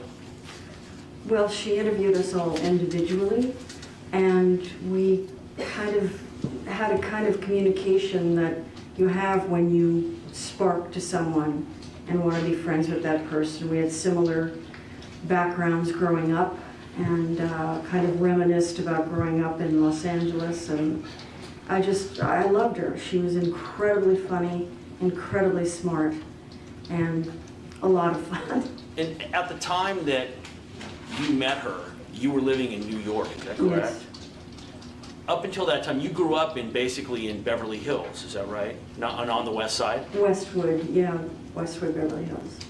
And did you become aware that Susan had also spent time in some of those same locales? Yes, If I were to ask you, how close were the two of you back then when she was doing this article? well, she was probably one of my closest girlfriends. I didn't have time to have friends outside of the show because the schedule was intense. What And- was the schedule like in terms of how many hours a week were you working back then? Jesus, that I couldn't tell you. I'm sorry? I couldn't tell you that. I'm not good with that kind of thing. I would say, we pitched the idea for a sketch on Monday. Lorne Michaels will assign what thing to work on. We write all night into Tuesday, all night, and then Wednesday we have a read-through. Thursday is camera blocking. Friday is camera blocking. Saturday is the dress rehearsal and then the air show live. And the, if reports are correct, some members of that original 7 also found time for other activities outside the show, is that right? Yeah. Can you tell me at that time, how often were you and Susan seeing or speaking to each other? Seeing each other, I couldn't see her that often, but when we had time off, I would see her, and we talked on the phone a lot. And was that while the two of you were both in New York at this point? Yes. If I were to ask you, what was Susan Berman like? Can you describe her for me? She was very gregarious, as I said, very smart, very funny, and if she loved you, you know, it was like a juggernaut of love. It was a wonderful feeling to be her friend. At that time in your life, given that I assume when you started SNL in 1975, you were pretty much unknown, is that correct? Correct. And within a couple of years, is it fair to say that you're surrounded by celebrity? Yes. And at that point in time, was it hard to kind of figure out who was Laraine Newman's friend versus who was just trying to get close to all of this incredible energy and fame that the show was producing? That's fair to say, yes. And if I were to ask you, in terms of your impression of Susan, what kind of friend was she to you? She was pretty close. She was the only friend I had that was not involved with the show at all. And as I said, we talked a lot on the phone, and I don't know if that suggests, I only hope that that would suggest what it was, which was an intense bonding experience. Do you know, to the best of your memory, did she have a similarly close relationship with any of the other 6 original cast members? No. And you indicated the first season was 1975, is that right? That's right. And how long were you on the show? 5 years. And among them, the, I'm sure you'll kill me for asking this, but Connie Conehead, Sherry the Valley Girl, those were 2 of yours, correct? Yes. And in terms of your departure from the show, did that also involve you coming back to Los Angeles? Yes. While you were, and in fact, even prior to getting onto Saturday Night Live, did you have issues with drugs? Yes. And can you tell us briefly, when did that start? When I was 13. And was this something that was ongoing while you were involved in Saturday Night Live as well? Yes. And in terms of your, strike that.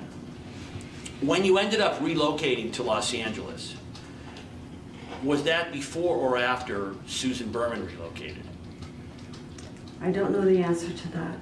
Do you remember if you had contact with Susan after the 2 of you were in Los Angeles? Oh, yes. And can you describe what that relationship was like? Well, it was before I had kids, so I had a lot of time to spend with her. And when she was engaged, I gave her a wedding shower. We talked a lot. She would have moments of real distress, fear, insecurity, because she'd invested a lot of her money trying to get pregnant and was not successful and was not doing as well as she had hoped as a writer. So I want to go back. When she first came out here, did you ever visit her the first time that she lived in the Benedict Canyon house? Yes. And at that time, do you recall anything about the condition of the house? I don't. If when I say the name Mr., is that somebody that you recognize? Yeah, that was her husband. And can you explain, when you say her husband, do you recall if Susan and Mr. were married in June of 1983? I couldn't tell you the date, but if you say so, yeah. Does that sound about the right time? Yeah. It was after you had come out to Los Angeles, is Yes. that correct? Yes. And do you recall, were you involved in any of the wedding activities for Susan? Not the actual wedding, just the shower. And did you were actually the one who threw her the shower, is that correct? Yes. Do you know what happened to Mr.? Yes. What happened? He died of a heroin overdose. And was that shortly after they were married? I mean, define shortly. They weren't together that long, they split up. And while they were apart, not together, was when this happened. Is it fair to say that Mr.'s drug problems and subsequent death were a heavy issue for Susan? Oh, yes. If I were to ask you, was Susan an easy, low maintenance, or kind of a more difficult, high maintenance kind of friend? She was a high maintenance person. She was very intense, very passionate about the things that she cared about. So yeah, not low maintenance, no. And in terms of your closeness to her when you were in Los Angeles, at least originally, when the two of you were here before you had your children, were you as close as you were in New York? Yes. And how absolutely. often did you see her at the beginning? I couldn't tell you that. It's hard for me to estimate that. It's such a long time ago and I don't remember. And I'm not asking more, I saw her once a week, et cetera, but did you have contact with her, would you think, weekly or monthly or every 6 months? Yeah, I mean, at least on the phone weekly, yes. Can you tell me, I want to go back to New York for a second, what was Susan's financial situation when she lived in New York? I think she was okay. She was, I think she had money she inherited from her father. Was your impression in spending time with her that when she was in New York City, that she was financially comfortable? Yes, Did you ever visit her place on Beekman? yes. And was that a nice address? Very, very much so, yes. And did you see a change in her financial status at some point after she moved to Los Angeles? Yes. And can you describe what you noticed, what happened? Well, it started to change when she lived on Coyne, which is a street in, I guess you'd call it Brentwood. I had not been in that much communication with her when she moved from Coyne back to the Benedict Canyon house. But I think between that time was when things started to go badly for her financially. And I want to stop you for a second. At some point, you ended up getting married, is that correct? Yes. Do you remember when that was? Let's see, it was 89. And sometime after that, you had a couple of children, is that right? Yes, And when was your first child born? 1991. And do you recall if you continued to have the same level of contact with Susan after you were married and had children as you did before? I did not. I did not have the same level. And were the financial problems that you noticed, were those, if you can put them into kind of a timeline, were those, to best you remember, before you had your children, after you had your children, both? Do you remember? I think it would be after I had my children because it was kind of a parallel situation where she was trying to have children also. And do you recall if you ever loaned her any money? Yes, And if I were to ask you, was it more than one time? yes, And if I were to ask you how much money you loaned her, do you recall? I don't. Do you remember if she paid you the money back? Always. If I were to ask you, on a scale of 1 to 100, with 1 being absolutely the least manipulative person I've ever met, and 100 being, wow, an extremely manipulative person, where would you put Susan? 70? And if I were to ask you in particular, was Susan the kind of person who, in your experience, was talented at figuring out how to kind of get what she wanted? And I'm not talking personally. It's hard to answer that. It's depending on what it was that she wanted. She was very savvy about the industry and what she needed to do to get writing jobs. She ended up writing books because she was just not getting anywhere with scripts, but she knew how to play the game that way. Do you recall, did Susan, was she somebody who you would say had a good memory or a poor memory? An astonishing memory. And what makes you say that? She could remember conversations verbatim, and that was part of how funny she was when she would regale me with those stories. And did Susan have a good sense of humor as well? Very good, yes. When I say the name Robert Durst, is that a name that you recognize? Yes, And is that a name that Susan Berman talked about? yes. And what would she say about, do you remember what she called him? Did she call him Robert or Bob or Bobby? Bobby, yeah. Do you remember what she would say to you about Bobby Durst? She loved him. And, They were best friends from school. and is that something that she would tell you? Yes. And in particular, what did she say specifically about him, who he was? I don't recall if she was specific about the source of his money, other than that he was wealthy. But it was just in her giving me his bio, it wasn't really important, it wasn't, paramount to her. It was more the bond they had in college, the closeness that they had. Did Susan make clear to you if, from her perspective, if the way that she felt about Bobby was reciprocated? I think she believed it was, yes. Did Susan ever mention anything about Bob Durst giving or loaning her money? Yes. Did she ever tell you that Bob was, quote, always bailing her out? Yes. And do you recall if she mentioned if this was more than one time? Yes, it was more than one time. And do you recall saying previously that she said that Bob had helped her out 4 or 5 times? I don't recall saying that many times, but I could say it was quite a bit. And did she indicate to you at any point in time if she viewed Bob Durst as somebody that she could go to for money? Because of their friendship, yes. When I say the name Kathy Durst, is that anybody that you recall that you ever met? No, never met her. Did Susan ever mention, and I want to, with the exception of the area that we're going to get to about her disappearance, but did Susan ever mention Kathy prior to that? I don't remember. Were you aware as to the nature of Susan and Bob's relationship in terms of what she said? In other words, did she represent that Bob was a boyfriend kind of guy or a close friend or like a brother? How would she refer to him? As a close friend, almost like a brother. And in the way that she spoke about Bob Durst, was there anybody else that she appeared to speak as much about in her life?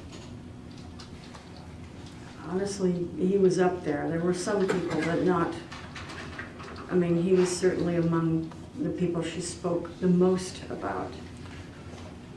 Do you recall if you knew back then that Bob Durst was married? I don't recall that at all. And if I were to ask you, when I say the name Kathy Durst, you know who she is today, is that correct? I do, yes. Do you know how you found out that she had disappeared? Susan told me that she had provided an alibi for Bobby, in relation to the disappearance. And can you tell me specifically what do you remember her saying to you about that? Not specifically, no. Your Honor, excuse me, can we get a time frame, a better foundation? So you'll do that. You'll establish when the statement was made. I think that can be, I don't think I'm required to foundationally. No, I appreciate it. It's useful. I will do the exam. I will end up covering what I need to cover. Very well, as you wish. It's not vague as to time. It's acceptable. Go that way. So, to the best of your memory, and I'm going to ask you for a direct quote, what did she say to you about what, if anything, she had done with respect to Kathy's disappearance? That she had provided an alibi for Bobby. And, it's vague, but I remember her saying that she made a phone call. And do you recall her using, to the best of your memory, the word alibi? Yeah, I think she did. I'm not 100% sure, but yes. And do you recall, to the best of your memory, her saying that she had made a call? Objection, Your Honor. I'm sorry? What's your objection? Asked and answered. Overruled. Overruled. You may answer. Can you repeat the Sure. question? Your Honor, I'd ask for a foundation now. To time frame of when? We're talking about years ago. Your Honor, these are the same speaking objections that the court has told me that I'm not allowed to do. So, Thank you. Overruled. do you need me to ask the question for you again? I can only say that it was once we were both back in Los Angeles. Right, my question was, do you specifically, to the best of your memory, recall Susan telling you that she had made a phone call for Bob? Yes. If I were to ask you, how certain are you, not regarding the time, but how certain are you that Susan said to you that she had provided Bob with an alibi? What would your response be? 100%. And in discussing this alibi, did she indicate to you whether or not, in other words, this was an actual alibi or whether she had done something false? It was something false. And if I were to ask you, how sure are you, to the best of your memory, that she said she had made a phone call with respect to providing this alibi? I couldn't hear the last part Sure. of what you said. How sure are you with respect to Susan saying that in providing this alibi, it had been in making a phone call? 100%. Have you been previously interviewed by detectives and myself and DA investigators in this case? Yes. And I want to go back in terms of your providing this information that I just asked you about. Were you asked, and did you provide this information during an interview with myself and investigators in 2015? Yes. And in terms of your wanting to become involved, when you were interviewed in 2015, how did you feel about the prospect of having to come to court? I wanted no part of it.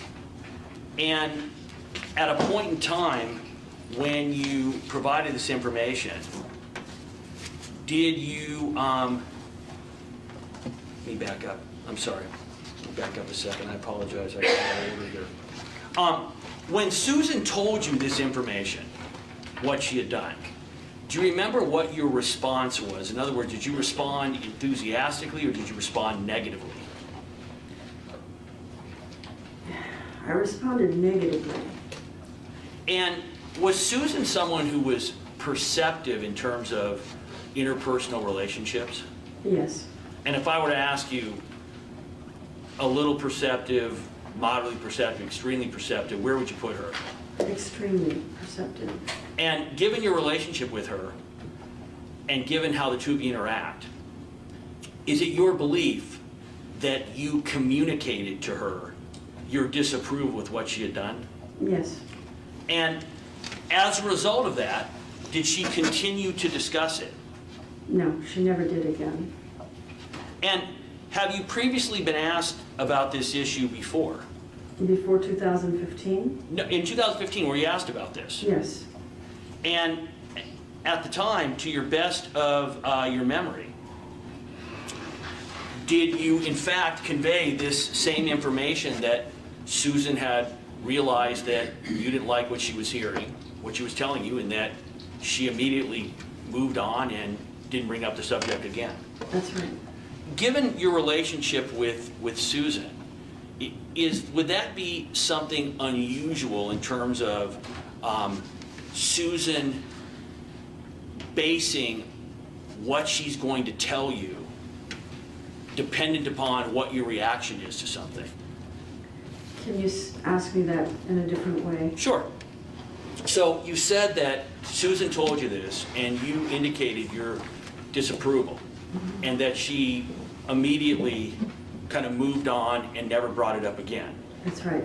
Is that consistent or inconsistent with the kind of relationship you had with Susan? I think the only way I can answer that is to say that that particular situation was not an aspect of any other aspect of our friendship. It was a singular event. So nothing like that ever happened before or since. So what you're saying is that this is the only time you can remember where Susan told you part of a story, you responded that way, and then she never brought it up again. That's correct. Do you recall when you were asked this question by myself and investigators during the interview, and you gave the information? I'm sorry, let me back up. I apologize. It's been a long day for me. Did Susan, after you responded the way that you did she attempt to kind of take back or rescind the statement? Yes, And do you recall what she did? I do not. Do you recall previously telling investigators in 2015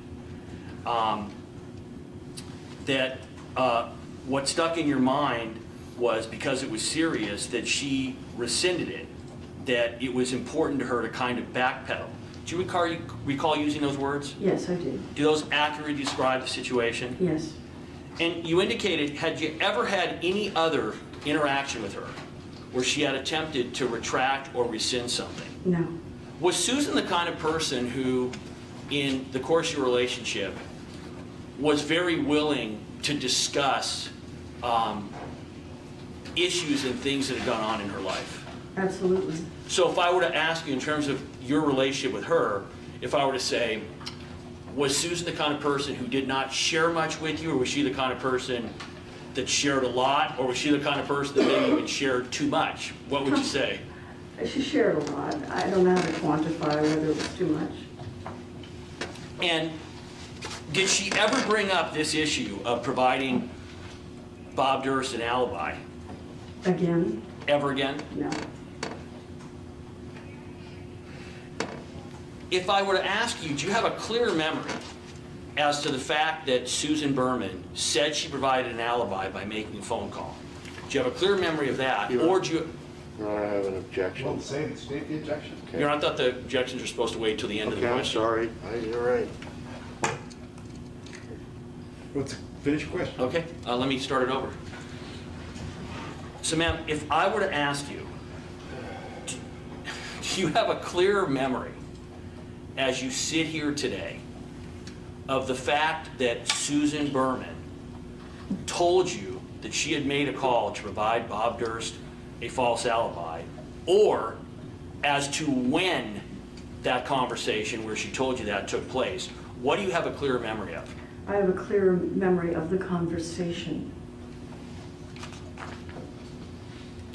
Can you tell me, when was your last contact with Susan?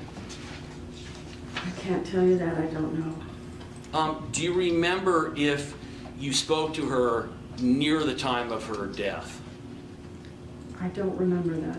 And specifically, so let me go this way. I want you to assume that she was killed in late the night of December 22nd or early the night of December 23rd of 2000. So I want you to assume that. All right. My question to you would be, as you sit here today, do you recall, do you think you would have spoken to her a day, a week, a month, a year? How often, when do you think you spoke to her? Possibly months before that. And as you sit here, do you have a memory as to the whatever you talked about? I don't. I can say it was probably, she would often tell me about opportunities, and then she would end it by saying, so I'm hopeful. How did you find out that she'd been murdered? Karen Hooper called me. And who is that? She is the wife of a friend of mine. And did you find out about that soon in time afterward, or was it some time after the murder? In other words, to the best of your memory, how soon after her murder did you find out about it? I don't know. Honestly, I don't know. Do you, based on, do you think it was days or weeks, or was it months or years? I imagine whatever Paul was days, probably weeks at the most. If I were to ask you, was Susan Berman a loyal person to her friends? 100%. And have you previously said that, in fact, she was 1,000% loyal to her friends? Yes. And with respect specifically to Bobby Durst, based on your relationship with her and based on your observations of Susan, did she appear to be a loyal friend to Bobby Durst? Absolutely. I want you to assume the following hypothetical. I want you to assume that Bob Durst came to Susan Berman, told him that he had been involved in an argument with his wife, and that during that argument he had unintentionally killed her. If he had asked Susan Berman to provide an alibi for him, do you believe, based on the relationship you had with her and your knowledge of her relationship with Mr. Durst, that she would have done so? Yes. I couldn't hear I don't want to hear the answer. I object, Your Honor. Wait, Your Honor, they didn't give, I thought it's objection with grounds. There's no grounds. You just said objection. And he said sustained. With no grounds. Okay. Well, you can argue with him too? I can't respond if I don't know the grounds, Your Honor. I'm trying to the court. There's certain rules. I want to play by the rules of the court. What are the grounds? Would you, Your Honor, please enforce the rules? When the court said the rules are stated grounds for objection, he hasn't done it. It's pretty obvious. You asked a hypothetical. It's an improper hypothetical. Your Honor, I think Improper hypothetical. Sustained. Stricken. Your Honor, then I think at this point, rather than re-ask the question, I think I need to approach the court to find out exactly what is improper about the hypothetical. I want to make sure I'm in compliance with the court's rulings, and I don't want to just re-ask the question without understanding it. Come on up, Mr. Thank you. I promise you, every time you rule against me, I won't ask for an explanation. That'll save us time.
Yeah, you too. All right, objection sustained. Rephrase your question. Thank you, Your Honor. So if you can, Ms. Newman, listen to my question very carefully. Given the way that Susan Berman spoke about Bob Durst and the closeness of the relationship that she represented to you, and given what you know about Susan Berman and her loyalty, do you believe that if Robert Durst had come to Susan Berman and asked her to do something to help him regarding the death of his wife, that she would have done it? Absolutely. Let me just take a look here. You were previously questioned on January 22nd, 2001, is that correct? Yes. At that time, did you, to the best of your memory, was that the only time prior to 2015 that you were interviewed? Yes. And I want you to assume for a moment that January 22nd is approximately 1 month after Susan Berman had been murdered. Okay. At the time that you were interviewed, did you have any desire to be involved in a murder investigation? No. At the time of that interview, did you answer all of the investigator's questions honestly in terms of the questions that he asked? Yes. Did the investigators ask you any questions about Robert Durst? No. To the best of your memory, did they even mention his name? No. Now, you were previously asked during the 2015 interview that you had with myself and investigators. That's the first time, correct, that you related the information that you have testified to about Susan Berman and the false alibi, correct? That's correct. Were you ever asked by law enforcement about that prior to the 2015 interview? No. Is it fair to say that between 2001, when you had that interview, the first one in 2015, that you became aware that you very likely had information that might be relevant to this case?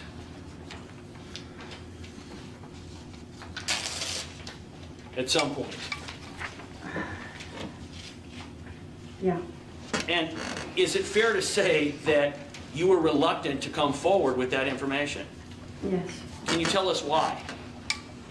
Because my memory of that time is so vague, and because I feel tremendous shame that I did not appreciate the gravity of what she was telling me, how irresponsible I felt I'd been. And I want to ask you, when you say your memory, I just want to be clear, how certain are you of your memory that in fact Susan told you that she had phoned in a false alibi for Robert Durst? I'm completely certain. And at any point in time, between 2001 and 2015, did you have any other reason that you were concerned about coming forward? Yes. And what was that? I became aware of other crimes that were allegedly attributed to Mr. Durst. Would that have been the Morris Black Yes. killing? And you were aware in that case that there was a dismemberment involved, is that correct? Yes. And how did that affect you, knowing that Mr. Durst had dismembered somebody and was tried for murder? How did that affect your willingness to want to volunteer information that you had? It was motivating. It motivated you which way? Well, I mean, it frightened me, but if you're saying, if you're asking me whether the seriousness of that crime makes me more motivated to testify today, the answer is yes. At the time, the whole thing scared me, and I wanted to stay away from it. Right, so what I'm asking you is, between 2001 and 2015, you had no contact with any investigators, is that correct? That's correct. You also, though, did not pick up the phone and call investigators to say what you knew. Is that a fair correct. statement? Yeah. And is that because of the reasons that you now just described? Yes. Do you recall during the 2015 interview when you mentioned the information about the alibi, do you recall if you were told that you would likely be a witness at trial? Yes, I was. And what were you told? I was told I was likely to be a witness at the trial. And what was your response to that when you were told that? Oh, hell. Do you recall at the time saying that you regretted having told us what you know, since you were now going to have to testify as a witness? Yes. Do you recall using the word specifically, I'm hearing, strike that. Do you recall being asked, I'm hearing a little regret that you told me what you told me, and that you answered yeah? That's correct. And is that how you felt on that date? Yes. As you sit here today and you're providing this testimony, were you told, hey, listen, Laraine, if you want to come down and testify, sure. If not, was this kind of the equivalent of we asked you to the prom and you could say, I don't really want to go, I'm going with somebody else? And I wouldn't characterize it that way. Pretty much, were you told that you needed to come down under subpoena if you didn't want to be voluntarily here? Yes. I want to ask you, when I say the name Miriam Barnes, is that someone that you've ever had a conversation with about any statements that Susan Berman made to you or made to her? No. Do you know who Miriam Barnes is? I don't. When I say the name Susie Harmon, is that someone that you know? Yes. Have you ever had a conversation with Susie Harmon about any statements that Susan Berman allegedly made to her about helping Bob Durst cover up his missing wife Kathy's death? No. Do you know Robin Morse? No. And I would assume that if you don't know Robin Morse, you've never had a conversation with her about Robert Durst or anything else, correct? Correct. Do you know Nick Chabin? Yes. Have you ever had a conversation with Nick Chabin about any statements that Susan Berman made to you or made to him about helping Bob Durst cover up his missing wife Kathy's death? No, that didn't happen. Do you know Mela Kaufman? Yes. Have you ever had a conversation with Mela Kaufman about any statements that Susan Berman made to you or made to her about helping Bob Durst cover up his missing wife Kathy's death? We did not. Do you know Paul Kaufman? Yes. Have you ever had a conversation with him about any statements that Susan Berman made to you or made to him about helping Bob Durst cover up his missing wife's death? No, it didn't happen. Do you know Linda Obst? Yes. And let me back up. When I say, and I should have asked this, let's go back to the first one. Did you know Miriam Barnes? I don't. Okay, Susie Harmon? Yes. How well did you know Susie Harmon? Not well at all. Have you ever had any in-depth conversations with her about anything that you can recall? I can't recall, no. Robin Morse, did you know or not know? I do not know Robin Morse. Nick Chabin, you said you knew him. How well did you know Nick? Not well. I met him when I was still doing SNL through Susan. But, Have you ever had any deep conversations with Nick Chabin about anything? No. Mela Kaufman, you know, is that correct? Yes. Have you ever had any deep conversations with Mela Kaufman about any subjects? No. Paul Kaufman, how well did you know him? Not well. Have you ever had any deep conversations with him about anything? No. And I asked you if you knew Linda Obst. Yes, I did. And how well do you know Linda Obst? I've known her for many, many years. I met her when I was still doing SNL. But I wouldn't say that we're close. Have you ever had a conversation with Linda Obst about any statement that Susan made to her or that was made to her about helping Bob Durst cover up his missing wife, Kathy's death? No. I want to talk a little bit about your drug use. Is this something that has been a subject that has caused you a lot of difficulty in your life? Yes. And in terms of the idea of coming into court and discussing it, is that something that appeals to you or does not appeal to you? It does not appeal to me. And can you explain briefly why? Well, the association with that kind of behavior and substances in general would indicate that my memory of things could be challenged.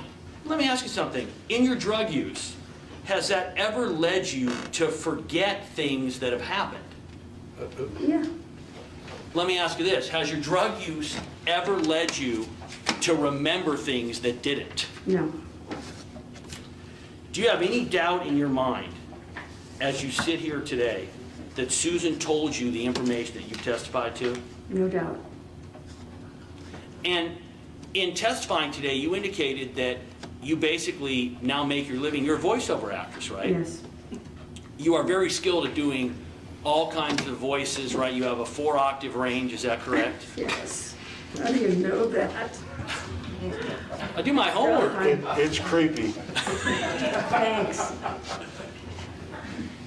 And is it fair to say that in the work that you do with children, in working on children's cartoons, etc., that coming into a courtroom where it's televised and where in the city where you work, that the idea of coming in and talking about this subject matter and your prior drug use is not something that you believe is going to be helpful potentially to your career?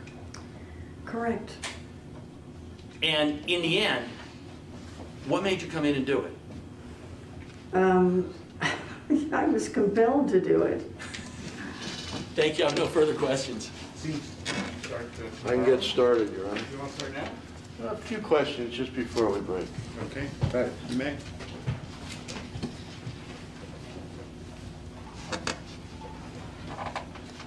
Afternoon. Good afternoon. I'm Mr. Durst, lawyer, along with some other fellows. You commented that you were worried about being impugned. As someone that's helped a lot of people in recovery, I'm assuming you're in recovery, correct? Yes, You understand that nobody is impugning you because you were an addicted person. You understand that, correct? I understand the difference, yes. Right. The impugning, if that's what it should be called, or the questions about your memory are the things that your years and years of drug addiction could affect, correct? Can you restate that? You started using when you were about 13, Yes, and you used into your mid-20s? until I was 35. Until 35. So we're talking 20 years of regular use, correct? Yes, And again, understanding that we didn't call you, they did. correct. And I have to ask these questions. Of course. You used a whole set of drugs, did you not? Not really, just mainly cocaine. Did you ever use heroin? Oh, briefly. Okay. Yes. So you used coke and you used heroin, Yes. correct? Yes, And you are, of course, aware that both of those are very strong narcotics, correct? yes. Highly addictive, correct? I wouldn't say cocaine is physically addictive. But psychologically, Probably, yeah, creates a dependence. yes. And for example, when you guys were so frenetic in putting the show together and working all night, there was a lot of cocaine around, wasn't there? Yeah. And it affected actually other cast members, correct? Yes. Yeah, Some of whom, one of whom at least passed away yes. right here in Los Angeles, correct? Yes, And that's Mr. Belushi. Is that a yes? yes, that's correct. Okay, and I think he was doing what they call speedballs, both coke and heroin? That's correct. Okay. And you would acknowledge that doing those type of drugs are physically debilitating, correct? Yes, Very bad for you, correct? yes. And one of the reasons that they're bad for you is they affect how your mind functions, correct? Can you be more specific about how it affects the way the mind Well, functions? I think you once said that sometime you walked into a room and you didn't even remember why you were there. Remember saying That's that? happened more recently because of menopause. Okay. I wouldn't attribute that to drugs.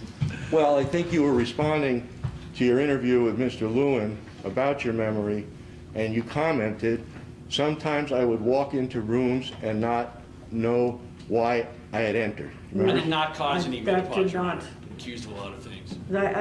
I never said that. Okay, well, we'll get some time tomorrow, and I'll show you where I think you said that, All okay? right. Thanks. Now, let's see. It's January 22nd of '01. Is that a yes? You understand that time frame? Yes, I do. And you are meeting with two detectives, Stevens and Coulter. Do you remember that? I don't remember their names, but I'll take your word for it. Did you happen to see Detective Coulter when you were coming in and he was leaving? I wouldn't know him if I saw him. So you wouldn't even remember what the detective that was interviewing you about the murder of your beloved friend looked like? That's correct. Okay. So they come and they interview you, and you explained, as you did on direct, that your involvement with Susan kind of fell off when you got married and had kids. Is that fair? That's right. It was less frequent. But you did tell them, when they interviewed you, that you last spoke to Susan Berman on December 22nd at 2 p.m. Do you remember telling them that? I don't remember telling them that, but if I said it, then it was true. Okay, so I don't have to, I could refresh your recollection, but you'll take my word that you I said will it? take your word for it, yes. Okay. And in the conversation, which you described as being about 40 minutes, talking to Susan a few days before her murder, you said you talked about career updates, correct? I honestly do not remember what I spoke to those detectives about, so I will take your word for it. Okay, I can't approach Your Honor and let her have a chance to read this if it helps her. I mean, again, even if I were to see the statements, I don't remember what was said. Okay, so you can't remember what you said in January of 2001, but in response to Mr. Lewin's questions about what Susan Berman told you, you're 100% certain. Well, I think that that's much more memorable than I think it's more memorable than what was the last thing you said to her. Okay, well, what was your last conversation? What was the topic? I think being told that other thing is a lot more memorable. More memorable than talking to the policemen that are trying to solve the murder of your dear beloved friend? Well, you can frame it that way if you Well, I want. just did. Do you think it's more memorable? Yes, it is. Okay, so let's keep going with the things you talked about. I'll try to help refresh your recollection. You talked about pending deals. Is that right? If I say so? If you say so. And then you said, and general gossip. Yeah. Okay. You said it lasted 40 minutes, and you told the detectives Berman did not discuss any recent problems with anyone. That's correct, I Okay. suppose. Your Honor, Okay. this I mean, I don't remember her Your Honor, ever objection, talking this about is that. improper impeachment, it's not refreshing recollection. So you told the police that Ms. Berman did not discuss any type of problem that she was having with anyone at that point in time, correct? If it says there in the transcript that She I, lacks foundation, Yeah. she says she doesn't remember, and then she's asked questions about it. Perhaps your first idea was the better one, to see if notwithstanding what she's told you, if reading it might refresh your recollection. Because all you're doing is reading it out loud, so give it to her. Leave me alone. You don't want a stipulation? Fine, Dave. Okay, go ahead. What's the stipulation? To stipulate that she told the detective what is in the report, but she doesn't remember. I'm happy to stipulate to that, but she says she doesn't remember. Okay, but how do I elicit it then? Very simply, I am willing to stipulate. Do you have a you're okay with the stipulation?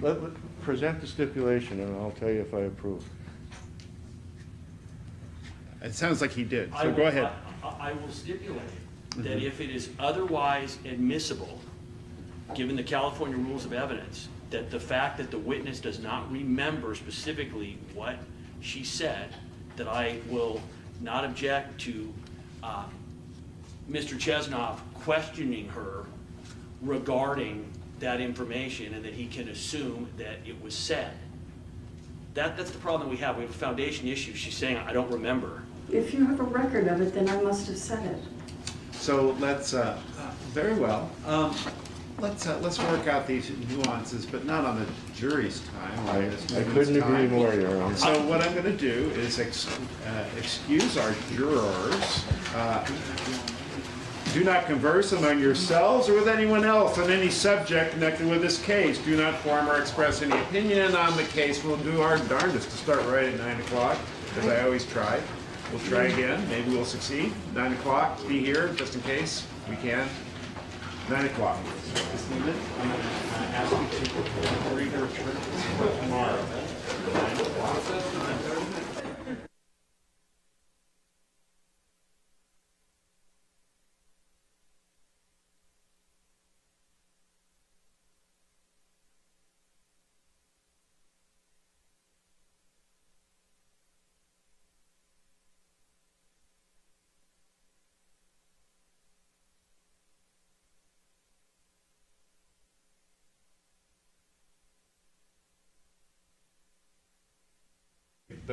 The witness has a schedule problem, and as I've done for other witnesses, I'd be happy to accommodate her.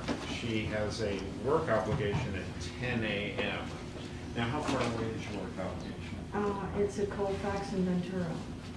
So that's, so North Hollywood is, that's about 40-minute drive, so that's not so good if you're here at 9 o'clock.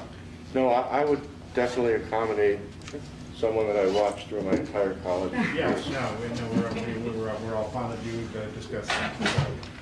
So, with that being said, the problem is that tomorrow we're breaking, well, actually, there is a juror, or tomorrow is 2:30 is the time we said we would break. Can we do this between 1:30? She said you can be here at 1:30. Yeah, I'm just seeing how long they've booked me for, because it may be that I have a specific, 11:45, or 10:45, so it's a 45-minute session. So 1:30 would be all right? Yeah. or Your Honor, anytime. is there we any get way? it done in 1 hour? Your Honor, is there any way that possibly we could break early and come back at 1 tomorrow? And that way we would have an hour and a half, and in talking to Mr. Chesnoff, we believe that would certainly. So before I do that, I talk with staff. I don't just order people around, you know. Just me. You I order around, but you're a special With case. no success. You're a special case. Let's see. So the idea is that we would break earlier. Break at 11, you said? 11:30 for lunch, and then we could be back at 1, then she would have an hour and a half to finish her testimony. Oh, Ron? He'll do it. You're good? And is that, will that work for you? I won't be here, but I'll let Paige see you. They'll be fine. Okay. So then that's breaking it, maybe he's checking with the sergeant. You're good? He's good. Check with the sergeant. So let's do that. We'll come back at 1 o'clock then, Your Honor? 1 o'clock. And we'll do something else in the morning. Yeah, What are you gonna do in the morning? we'll do Stuart Altman. Oh, God.